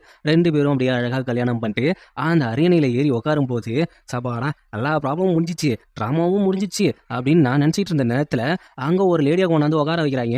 அந்த லேடியை பார்த்தோன்னே ஹீரோ ஜர்க்காகி ஹீரோயின் கையில் பிடிச்சிட்டு இருந்தவன் டப்புக்குன்னு கையை விட்டுட்டு, "உன்னை யார் இங்கே வர சொன்னது?" அப்படிங்கிற மாதிரி கேட்குறான். அந்த லேடியும், "நான் உன்னை பார்க்க வரக்கூடாதா இத்தனை வருஷங்கள் கழிச்சு?" அப்படிங்கிற மாதிரி சொல்லுது. "கொஞ்ச நேரம் இருமா, நான் போயிட்டு தனியாக பேசிட்டு வரேன்" அப்படின்னு சொல்லிட்டு நேராக போயிட்டு அந்த லேடிகிட்ட பேசிட்டு இருக்கான். பேசினதுக்கு அப்புறம் தான் தெரியுது அது வேற யாருமே கிடையாது, ஹீரோவை விட்டுட்டு போனால் அவங்க அம்மா அப்படின்ட்டு. "இப்போ எதுக்கு வந்த? சின்ன வயசுலேயே நான் தவிக்க விட்டு போயிட்டல, இப்போ எதுக்கு வந்த?" அப்படிங்கும்போது, "என்னோட மகன் பாசத்தில் வந்தேன்" என்ன அப்படின்னு நான் சொல்லி போய் சொல்ல விரும்பல. எனக்கு இப்போ வந்துட்டு உடம்பு சரியில்ல. இந்த கடைசி நேரத்துலயாவது உன் கூட இருக்கணும் அப்படின்னு நினைச்சேன். அது மட்டும் இல்லாம நீ இப்போ பேரரசர் ஆயிட்ட. அது எனக்கு ரொம்ப சந்தோஷம். அப்படிங்கிற விஷயத்த வந்து சொல்ல வர, நீ என்ன பார்த்து பரிதாபப்படுற, என் கூட இருக்கணும்னு ஆசைப்படுற. இதெல்லாம் எவ்வளோ பெரிய முட்டாள்தனம் அப்படிங்கிறது எனக்கு நல்லாவே தெரியும். அப்படி இருக்க நீ என்னை ஏன் விட்டு போன? அது மட்டும் இல்லாம என்னோட பையனா பார்க்கல. நீ வந்துட்டு நீ யூஸ் பண்ற ஒரு பொருளா மட்டும் தான் பார்த்த. எனக்கு என்னென்னமோ பண்ணி என்னோட உடம்புல இருந்து ரத்தத்தை எடுத்து இந்த மாதிரி விஷயங்கள்லாம் பண்ண. அதெல்லாம் என்ன அப்படிங்கிறது இப்போ வரைக்குமே எனக்கு புரியல அப்படின்னு சொல்லும்போது, உண்மையிலேயே நான் கொஞ்ச நேரத்தில் இறக்க போறேன்ப்பா அப்படின்னு சொல்லி அவன் வந்துட்டு செம்மையா தள்ளி விட்டுறான் அந்த அம்மாவை. தள்ளி விட்டதுக்கு அப்புறமும் அவன் என்ன பண்றாங்கன்னா ஒரு பொம்மை எடுத்து காட்டுறாங்க. அதை பார்த்த உடனே அவனுக்கு வந்துட்டு கொஞ்சம் பழைய நினைப்புலாம் வர ஆரம்பிக்குது. அவங்க அம்மா பத்தின நினைப்புகள். அவங்க என்னதான் பாசம் காட்டுறதுனாலும் இவன் கொஞ்சம் பாசமாக தான் இருந்திருக்கான். அதனால நீங்க அரசவைக்குள்ள வர முடியாது, தனியாக வேணா இருங்க, நான் வேணா அப்பப்போ வந்து பார்த்துக்கிறேன் அப்படிங்கிற மாதிரி சொல்லிட்டு அப்படி பேசிட்டு இருக்காங்க. இங்க பார்த்தா ஹீரோயின் வந்துட்டு என்ன இன்னும் போன ஆளை காணும் அப்படிங்கிற மாதிரி பார்த்துட்டு இருக்காங்க. ஒரு கட்டத்துக்கு மேல அவன் வந்தா வரான், வரலனா போறான், ஃபர்ஸ்ட் நைட் நடந்தா நடக்குது, நடக்கலனா போயிட்டு நான் பாட்டுக்கு போறேன் அப்படிங்கிற மாதிரிட்டு அவ பாட்டுக்கு கோச்சிக்கிட்டு போயிட்டு இருக்கா. சரி சரி அப்படின்னு அங்கேருந்து ஹீரோ வந்துட்டு எங்க அப்படியே செவரதி குதிச்சு தப்பிச்சிடலாம்னு நினைக்கிறியா அப்படிங்கும்போது, ஆமா வந்தது யாரு அப்படிங்கிற மாதிரி கேட்குறப்ப அவனும் உண்மையை சொல்லிடுறான். அந்த மறைக்க மாட்டேன் அப்படிங்கிற விஷயத்த சொல்லியிருக்கானே. அதனால அவங்க என்னோட அம்மா தான். இப்போ இவ்வளோ நாள் இல்லாமல் இப்போ திடீர்னு வந்திருக்காங்க. அது மட்டும் இல்லாமல் அவங்களுக்கு ஏதோ உடம்பு சரியில்லைன்னு சொல்றாங்க. அதனால தான் அப்படிங்கும்போது வா போய் ஆசீர்வாதம் வாங்கிட்டு வருவோம் அப்படிங்கிற மாதிரி சொல்றாங்க. அதெல்லாம் ஒன்றும் தேவையில்ல, அவங்கள நானே என்ன அக்செப்ட் பண்ணிக்கல, அக்செப்ட் பண்ணதுக்கு அப்புறம் வேணா பார்த்துக்கலாம் அப்படிங்கிற மாதிரி சொல்லிட்டு அதுக்கப்புறம் அவங்களோட காதல் திருமணம் அடுத்த கட்டத்துக்கு போகுது. ஆனால் ரொமான்ஸில் இவ்வளோ ரகட்னஸ் பார்த்து நான் இப்போ தான் பார்க்குறேன். ஹீரோயின் எங்கே வேணாலும் சண்டை போடலாம், ஆனால் ஃபர்ஸ்ட் நைட்டில் போயிட்டு சண்டை போடலாமா அப்படி தான் மாற்றி மாற்றி சண்டை போட்டுட்டு இருக்காங்க. இவங்க கிஸ் பண்ணுறத கூட வல்கராக தான் பண்ணிட்டு இருக்காங்க. அந்த அளவுக்கு போயிட்டு இருக்குது. அதை என்னால் எக்ஸ்பிளைன் பண்ண முடியல. சீனா கட் பண்ணி போட்டு விட்டுற நீங்களே பார்த்துக்கோங்க. அதுக்கப்புறம் ஹீரோட அம்மாவை தான் காட்டுறாங்க. உண்மையிலேயே ஹீரோ மேலே தான் நமக்கு பாசமே கிடையாது. அது வந்துட்டு அது சூனியக்கார வேலையை பண்ணுறதுக்கு தான் இங்கே வந்திருக்கு. அவனை சுத்தமாகவே பிடிக்காது. இப்போ அவன் இருக்கிற ஸ்டேஜுக்கு இந்த நாட்டை அதை அழிக்கணும். ஏன்னா இவங்களை வந்துட்டு விருப்பம் இல்லாமல் பேரரசர் வந்துட்டு கல்யாணம் பண்ணிட்டு அதுக்கப்புறம் நம்ம ஹீரோ பிறந்துட்டான் போல. அதுல இருந்துட்டு இந்த நாட்டு மக்கள் மேலேயும் அந்த பேரரசர் மேலேயும் செம இருக்குது.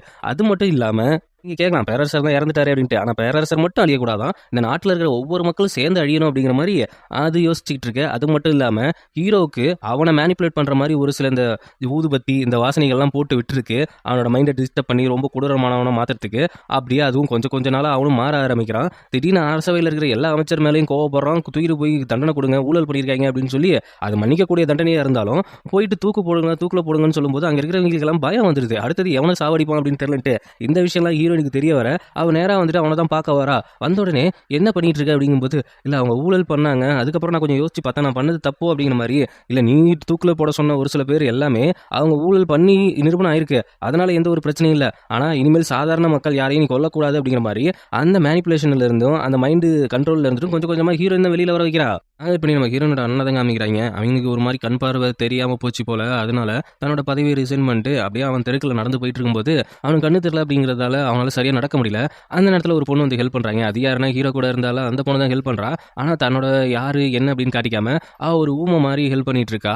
அவன் கண் முழிச்சு பார்த்தோன்னே உன்னோட பிரச்சனையை என்னால் சரி பண்ண முடியும், அதுக்காக நீ கொஞ்ச நேரம் இங்கே தங்கணும் அப்படிங்கிற மாதிரி சொல்லும்போது, எனக்கு நீ கண்ணை மட்டும் சரி பண்ணி கொடுத்தினா உனக்கு என்ன தேவையோ அதை நான் பண்ணுவேன், நீ என்ன கேட்டாலும் தருவேன் அப்படின்னு சொல்லும்போது, அதை உனக்கு கண்ணு சரியானதுக்கு அப்புறம் நான் சொல்கிறேன் அப்படிங்கிற மாதிரி சொல்லிட்டு அவனை கையிலேயே எழுதி காமிக்கிறான். ஆக மொத்தத்தில் அவன் மேலே காதல் இருக்குது. காதல் மட்டும் இல்லை, இப்போ ஒரு கடமையும் இருக்குது அப்படிங்கிற மாதிரி யோசிச்சுக்கிட்டு உனக்காக நான் இருப்பேன், ஆனால் உன்னை நான் தான் சரி பண்ணணும் உனக்கு தெரியக்கூடாது அப்படிங்கிற மைண்ட் செட்டில் அவ இருந்துட்டு இருக்கா. அதுக்கப்புறம் ஹீரோக்கு ஒரு நியூஸ் வருது, அவங்க அம்மாவுக்கு உடம்பு சரியில்லை அப்படின்ட்டு. அங்கே போய் பார்த்தா அந்த அம்மா நல்லா சமைச்சு வச்சுட்டு நல்லா தான் உட்காந்து கிடக்குது. அது மட்டும் இல்லாமல் பழைய விஷயங்கள்லாம் ஞாபகப்படுத்தி, அப்போ வந்துட்டு நீ கறியெல்லாம் நல்லா சாப்பிடுவேன், இப்போ சாப்பிட மாட்டாங்கிற அப்படின்னு சொல்லும்போது, இப்போவும் நீங்கள் ஒரே மாதிரி தான் இருக்கீங்க, தேவையில்லாமல் பழைய விஷயத்தெல்லாம் ஞாபகப்படுத்திட்டு இருக்காதீங்கும்போது, யாரு உன்னை ஒதுக்கப்பட்டவங்களுக்காக உன்னை ஒதுக்குறவங்களுக்காக நீ இவ்வளோ விஷயம் பண்ணுறியா அப்படிங்கிற மாதிரி அவனை மேனிப்புலேட் பண்ண ஆரம்பிக்குது. அவன் சின்ன வயசுல வந்துட்டு எல்லாராலையும் அடிக்கப்பட்டிருக்கான். அதுவும் அந்த பெரிய அவன் அண்ணங்காரனால் அடிக்கப்பட்டிருக்கான். அவங்க அம்மாவில் துரத்தப்பட்டிருக்கான். அந்த விஷயங்கள்லாம் அவனோட மைண்டை டிஸ்டர்ப் பண்ணிட்டு அங்கே இருக்கிறவங்களை வெட்டுற அளவுக்கு அவங்க அம்மா மேனிப்புலேட் பண்ணி விட்றாங்க.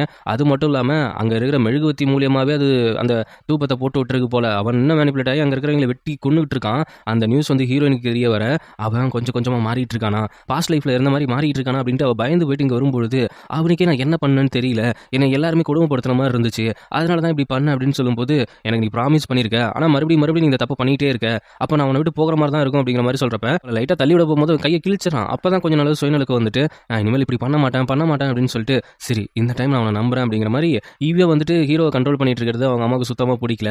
இதை எப்படியாவது நம்ம சரி பண்ணணும் அப்படின்னு சொல்லிட்டு ஹீரோயின் குளிக்கிற அந்த பாத்டப் இருக்குல்ல, அதில் வந்துட்டு ஏதோ ஒரு பொடியை கலந்து வைக்கிறாங்க. அதுக்கப்புறம் ஹீரோயின் வந்துட்டு ஹீரோவை பார்க்கும் போகும்போது அவங்க ரெண்டு பேரும் அப்படியே கொஞ்சம் நெருங்கலாம் அப்படின்னு யோசிக்கிற நேரத்திலேயே அவனுக்கு ஒரு இல்யூஷன் வர ஆரம்பிக்குது.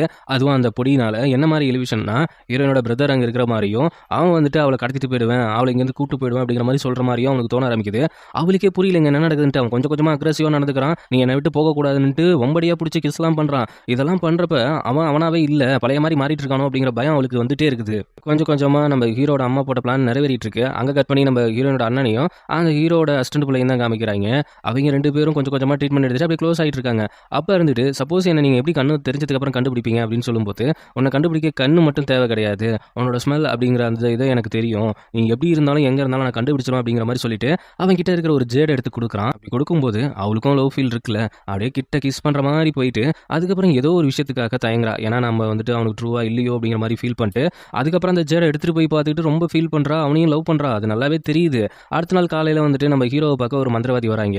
இந்த மாதிரி நம்ம நாட்டில் குழப்பம் இல்லாமல் இருக்கணும்னா ஒரு 100 பேர்த்த நம்ம மக்களை பலி கொடுத்தா உங்களுக்கு செல்வமும் செழிப்பும் சேர்ந்து வரும் அப்படிங்கிற மாதிரி அந்த மந்திரவாதி சொல்ல, ஓஹோ அப்படியா, இந்த விஷயத்தில் நம்ம அம்மா கொஞ்சம் எக்ஸ்பர்ட் ஆச்சா, அவங்கள கூப்பிட்டு கேட்போம் அப்படின்னு சொல்கிறப்ப அவங்க என்ன சொல்கிறாங்கன்னா, அது நம்ம நாட்டுக்கு நல்லதானே, நம்மளே பண்ணலாம்பா அப்படிங்கிற மாதிரி சொல்லும்போது, அப்படியா அப்படின்னு சொல்லிட்டு கத்தி எடுத்து அந்த மாதிரி சொன்னாலும் மந்திரவாதி அவனை போட்டு தள்ளிட்டு, அப்போ 100ல் இவன் ஒருத்தனா இருக்கலாமா அப்படிங்கிற மாதிரி சொல்லும்போது, என்ன மறுபடியும் வேலையை காட்ட ஆரம்பிச்சிட்டியா, இந்த மாதிரி விஷயங்கள்லாம் பண்ணும்போது நீ கொஞ்சம் தெளிவாக பண்ணியிருக்கணும், நீ வந்ததுக்கு அப்புறம் தான் இவ்வளோ பிரச்சனையாகுது, உன்னை நான் மன்னிச்சு நான் பக்கத்தில் வச்சிருந்ததே பெரிய விஷயம், இப்போ எனக்கு எதிராகவே நீ பல சதி திட்டம் போடுறியா, முதல்ல ஜெயிலில் போய் கிடங்கும் போது உனக்கு உண்மை எது பொய் எதுன்னு தெரிய மாட்டேங்குது, நீ பல குழப்பத்தில் இருக்குன்னு தெரியுது, சரி கண்ணை தான் உன்னால் நம்ப முடியல, உருவமைப்பையும் நீ யாரையாவது கையை பிடிச்சா நம்பலாம்ல அப்படிங்கிற மாதிரி சொல்லும்போது, அந்த அம்மா என் கையை மட்டும் நோட் பண்ணிட்டு போகுது அப்படிங்கிறது எனக்கு சுத்தமாக புரியல. அதுக்கப்புறம் மறுபடியும் ஹீரோ போயிட்டு ஹீரோயின்ட்ட இந்த விஷயத்தெல்லாம் சொல்லலாம்னு நினச்சிட்டு கிஸ் பண்ணலான்னு போகும்போது மறுபடியும் அந்த பொடி வேலையை காட்ட ஆரம்பிக்குது. நம்ம ஹீரோயினோட அண்ணா அங்கே இருக்கிற மாதிரியே காமிக்கணும்னு உடனே கை விஷயம் அப்படிங்கிற மாதிரி அவங்க அம்மா சொல்லிட்டு போயிருப்பாங்கல்ல, சரி கண்ணால தான் நம்ம மாயையாக ஏற்படுதுன்னா அப்போது கையை பிடிச்சி பார்ப்போம் அப்படின்ட்டு கையை பிடிக்கும்போது அது உண்மைதான், அங்கே ஹீரோனோட அண்ணன் இருக்கான். என்னடா இது புது ட்விஸ்ட்டுன்னு பார்த்துட்டு அவன் இன்னும் அக்ரெசிவ் ஆகிட்டு ரொம்ப மோசமாக நடந்துக்க ஆரம்பிக்கிறான். அங்கே கொடுக்குறாங்க ஒரு ட்விஸ்ட்டு, நேராக ஜெயிலில் இருக்கிற ஹீரோட அம்மாவை நம்ம ஹீரோயினோட அண்ணன் போயிட்டு பார்க்க போகிறான். அதுக்கப்புறம் தான் தெரியுது இங்கே துரோகம் பண்ணியிருக்கிறது யாருன்னு பார்த்தா நமக்கு ஹீரோட அசிஸ்டன்ட் புள்ள இருக்கால, அவள் வந்துட்டு இப்போ ட்ரீட்மெண்ட் தானே எடுத்துக்கிட்டு இருக்கா ஹீரோயினோட அண்ணனுக்கு.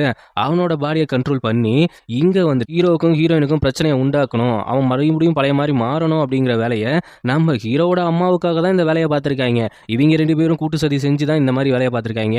நான் இப்போவும் சொல்கிறேன், இந்த மாதிரி வேலை நீ தான் பண்ணுற, உனக்கு பின்னாடி நான் தான் இருக்கேங்கிற விஷயம் அவனுக்கு தெரியக்கூடாது. அது மட்டும் இல்லாமல் எனக்கு நீ துரோகம் செய்யணும்னு நினச்சின்னா உன் பாதுகாப்புல இருக்க ஒருத்தன் இறந்துருவான் அப்படிங்கிற மாதிரி அவனை மிரட்டி வைக்கிறாங்க. இப்போ ஹீரோக்கு மொத்தமாக பைத்தியமே பிடிச்சி போச்சு. தான் அம்மா சொன்னது சரி அப்படிங்கிற மாதிரி புரிஞ்சுக்கிட்டு நீங்கள் சொன்னது சரிதான் சரிதான் அப்படின்னு சொல்லி என்னை ரிலீஸ் பண்ணு அப்படின்ட்டு அவனை மேனிப்புலேட் பண்ண அவனே அந்த கூண்டை உடைச்சி அந்த அம்மாவை ரிலீஸ் பண்ணி விட்டுறான். என்னோட அண்ணனோட பாடி டேக் ஓவர் பண்ணி தானே இந்த லேட் பண்ணியிருக்கோம், அதனால வந்துட்டு இப்போ ரிட்டன் வந்துட்டு அவனுக்கு கிஸ் பண்ணி அந்த வண்டை வந்துட்டு வெளியில் எடுத்துட்டு நார்மல் ஆகிறாங்க. நார்மல் ஆனதுக்கு அப்புறம் அவனுக்கு கண்ணு தெரிய ஆரம்பிக்குது. அதுக்கப்புறம் அந்த பொண்ணு அங்கேருந்து போயிடுறா. அது யார் அப்படின்னு தேடுறதுக்காக இவன் ஒவ்வொரு இடத்துலையும் அலைஞ்சிட்டு இருப்பான். அதுக்கப்புறம் தான் ஒரு டைம் வந்துட்டு நம்ம ஹீரோட அம்மாவை பார்க்க வரும்போது இவளோட ஸ்மெல் வச்சு கண்டுபிடிச்சி நீ தானே அது அப்படிங்கும்போது என்ன சொல்கிறீங்க, ஆல்ரெடி உங்களுக்கு என்ன சுத்தமாக பிடிக்காது, இப்போ நீ தானே அதுன்னா நான் என்னத்தை சொல்ல முடியும் அப்படிங்கிற மாதிரி சொல்லும்போது எனக்கு நல்லா தெரியும் அந்த ஊமை பொண்ணு நீ தான் அப்படின்ட்டு, நீ யாரோட கைப்பிடியிலையோ வேலை செஞ்சுட்டு இருக்க அப்படிங்கிறது எனக்கு நல்லாவே தெரியுது. அதனால நீ கொஞ்சம் வந்துட்டு யோசிச்சு பாரு, இந்த நாடு நாசமாக போகிறதும் என் தங்கச்சி நல்லா இருக்கிறதும் உன் கையில் தான் இருக்குது, அது மட்டும் இல்லாமல் நாமளும் நல்லா இருக்கலாம் அப்படின்னு சொல்லும்போது அவள் கொஞ்சம் மனசு மாற ஆரம்பிக்கிறா. நடந்த விஷயங்கள் எல்லாத்தையுமே நம்ம ஹீரோயின்ட்ட போயிட்டு சொல்ல ஆரம்பிக்கிறா. ஆக மொத்தத்தில் ஹீரோட அம்மா தான் இவ்வளோ பிரச்சனைக்கு காரணம் அப்படிங்கிறது நம்ம ஹீரோயினுக்கு தெரிஞ்சிருச்சு. இதை எப்படியா தடுத்தே ஆகணும் அப்படிங்கிற மாதிரி ஹீரோயின் முடிவு பண்ணிட்டு இருக்கான். அதுக்கப்புறம் ஹீரோ வந்து ஹீரோக்கிட்ட எவ்வளோ சொல்ல ட்ரை பண்ணுறா, அவங்க அம்மா தான் இந்த பிரச்சனைக்கெல்லாம் காரணம் அப்படிங்கும்போது அவனால் அதை நம்ப முடியல. அதுக்கேற்ற மாதிரி தான் மேனிபுலேட் பண்ணி வச்சிருக்காங்க. உடனே அவனோட அசிஸ்டன்ட் பொண்ணு இருக்கும்ல, அந்த பொண்ணை அவரை வச்சு சொல்ல வைக்கிறா. அப்பயும் அவன் நம்பாம அப்படியே ஒரு மாதிரியே இருந்துட்டு இருக்கான். அடுத்த நாள் பார்த்தா ஹீரோட அம்மா வந்துட்டு எல்லாமே ரெடி பண்ணுறாங்க. அந்த 100 பேரை கொல்லணும் அப்படிங்கிற மாதிரி ஒரு பிளான் சொல்லியிருந்தாங்களா முன்னாடி, அதுக்கேற்ற மாதிரியே ஹீரோட அம்மா வந்துட்டு ஹீரோவை பிளான் பண்ண வச்சு அங்கே வந்து மந்திரிகளுக்கு எல்லாம் ஒரு மாதிரி பானம் கொடுக்க சொல்கிறாங்க. இந்த பானத்தை குடிச்சா இந்த நாட்டுக்கு ரொம்ப நல்லது அப்படிங்கிற போது அது ஃபுல்லாக விஷம் தான், அதை குடிச்சதுக்கு அப்புறமே அங்கே இறந்து போகணும், எல்லாமே இங்கே அழணும் அப்படிங்கிறது தான் ஹீரோட அம்மாவோட பிளானு. ஹீரோவும் இதை குடிச்சா நீங்கள் சொன்ன மாதிரி நடக்குமா, நான் குடிச்சிங்கன்னா இவங்க எல்லாமே நல்லா இருக்கும் அப்படிங்கிற மாதிரி சொல்லிட்டு எல்லாத்தையுமே குடிக்க சொன்னதுக்கு அப்புறம் என்னடா ஹீரோவே இந்த அளவுக்கு மாறிட்டானா, இப்போ ஹீரோயின் எங்கே போனா அப்படிங்கிற மாதிரி தான் நமக்கு யோசிக்க தோணுது. எல்லாமே குடிக்கிறாங்க. குடிச்சதுக்கு அப்புறம் நம்ம ஹீரோட அம்மா ரொம்ப சிரிச்சு எல்லாமே செத்து சாவுங்கடா அப்படிங்கிற மாதிரி பேசிகிட்டு இருக்கு. அதுக்கப்புறம் இப்போ உனக்கு நிம்மதியா அப்படின்னு கேட்கும்போது, என்ன நீ இவ்வளோ தெளிவாக பேசுகிற, ஆமாம் நான் முன்னாடியே தெளிவாகிட்டேன், என்ன தைரியம் இருந்தா உனக்கு இருக்கிற பர்சனல் வெஞ்சன்ஸ்க்காக இத்தனை பேத்த கொல்ல பார்ப்ப அப்படிங்கும்போது எப்படி நீ என்ன மீறி பேசலாம் அப்படிங்கிற மாதிரி பேச, முதல்ல நான் உன் பையனாக இருந்தால் தானே நான் வந்துட்டு வந்துட்டு உன்ன மீறி பேசுறதா, இல்ல உனக்கு அடங்கி பேசுறதா அப்படிங்கிற மாரி முடிவு பண்ண முடியும். அவன் பையனே இல்ல அப்படிங்கிற மாரி சொல்றப்ப தான், அங்க என்ன ட்விஸ்ட் நடந்திருக்கு அப்படின்னா, இப்ப எப்படியாவது ஹீரோட அம்மாவ தடுத்தே ஆகணும். அதுக்காக என்ன பண்றாய்ங்க அப்படின்னா, நம்ம ஹீரோயின் வந்துட்டு அந்த லேடிய வச்சு பேச வரும்போதே, அவங்க வந்துட்டு இந்த பாடி ஸ்வைப் ஆகுற விஷயத்த சொல்லியிருப்பாய்ங்க. அதுவும் வண்ட வச்சு, அது மூலியமா நம்ம ஹீரோ வாய்க்குள்ள கிஸ்ஸ குடுத்து அந்த வண்ட அனுப்பிட்டு, இவ வந்துட்டு அவளோட உடம்ப டேக் ஓவர் பண்ணிட்டு தான் இப்ப இங்க வந்திருக்காய்ங்க. ஏன்னா எப்படி வேணாலும் மேனிபுலேட் பண்ணலாம். அதுக்காக தான் இப்படி மாத்திக்கிட்டு வந்து இந்த பிளான் எல்லாத்தையும் நாசமாக்கும்போது, இந்த பேரரசர் எனக்கு என்ன பண்ணான்னு தெரியுமா? அந்த பேரரசர் எனக்கு என்ன பண்ணான்னு தெரியுமா?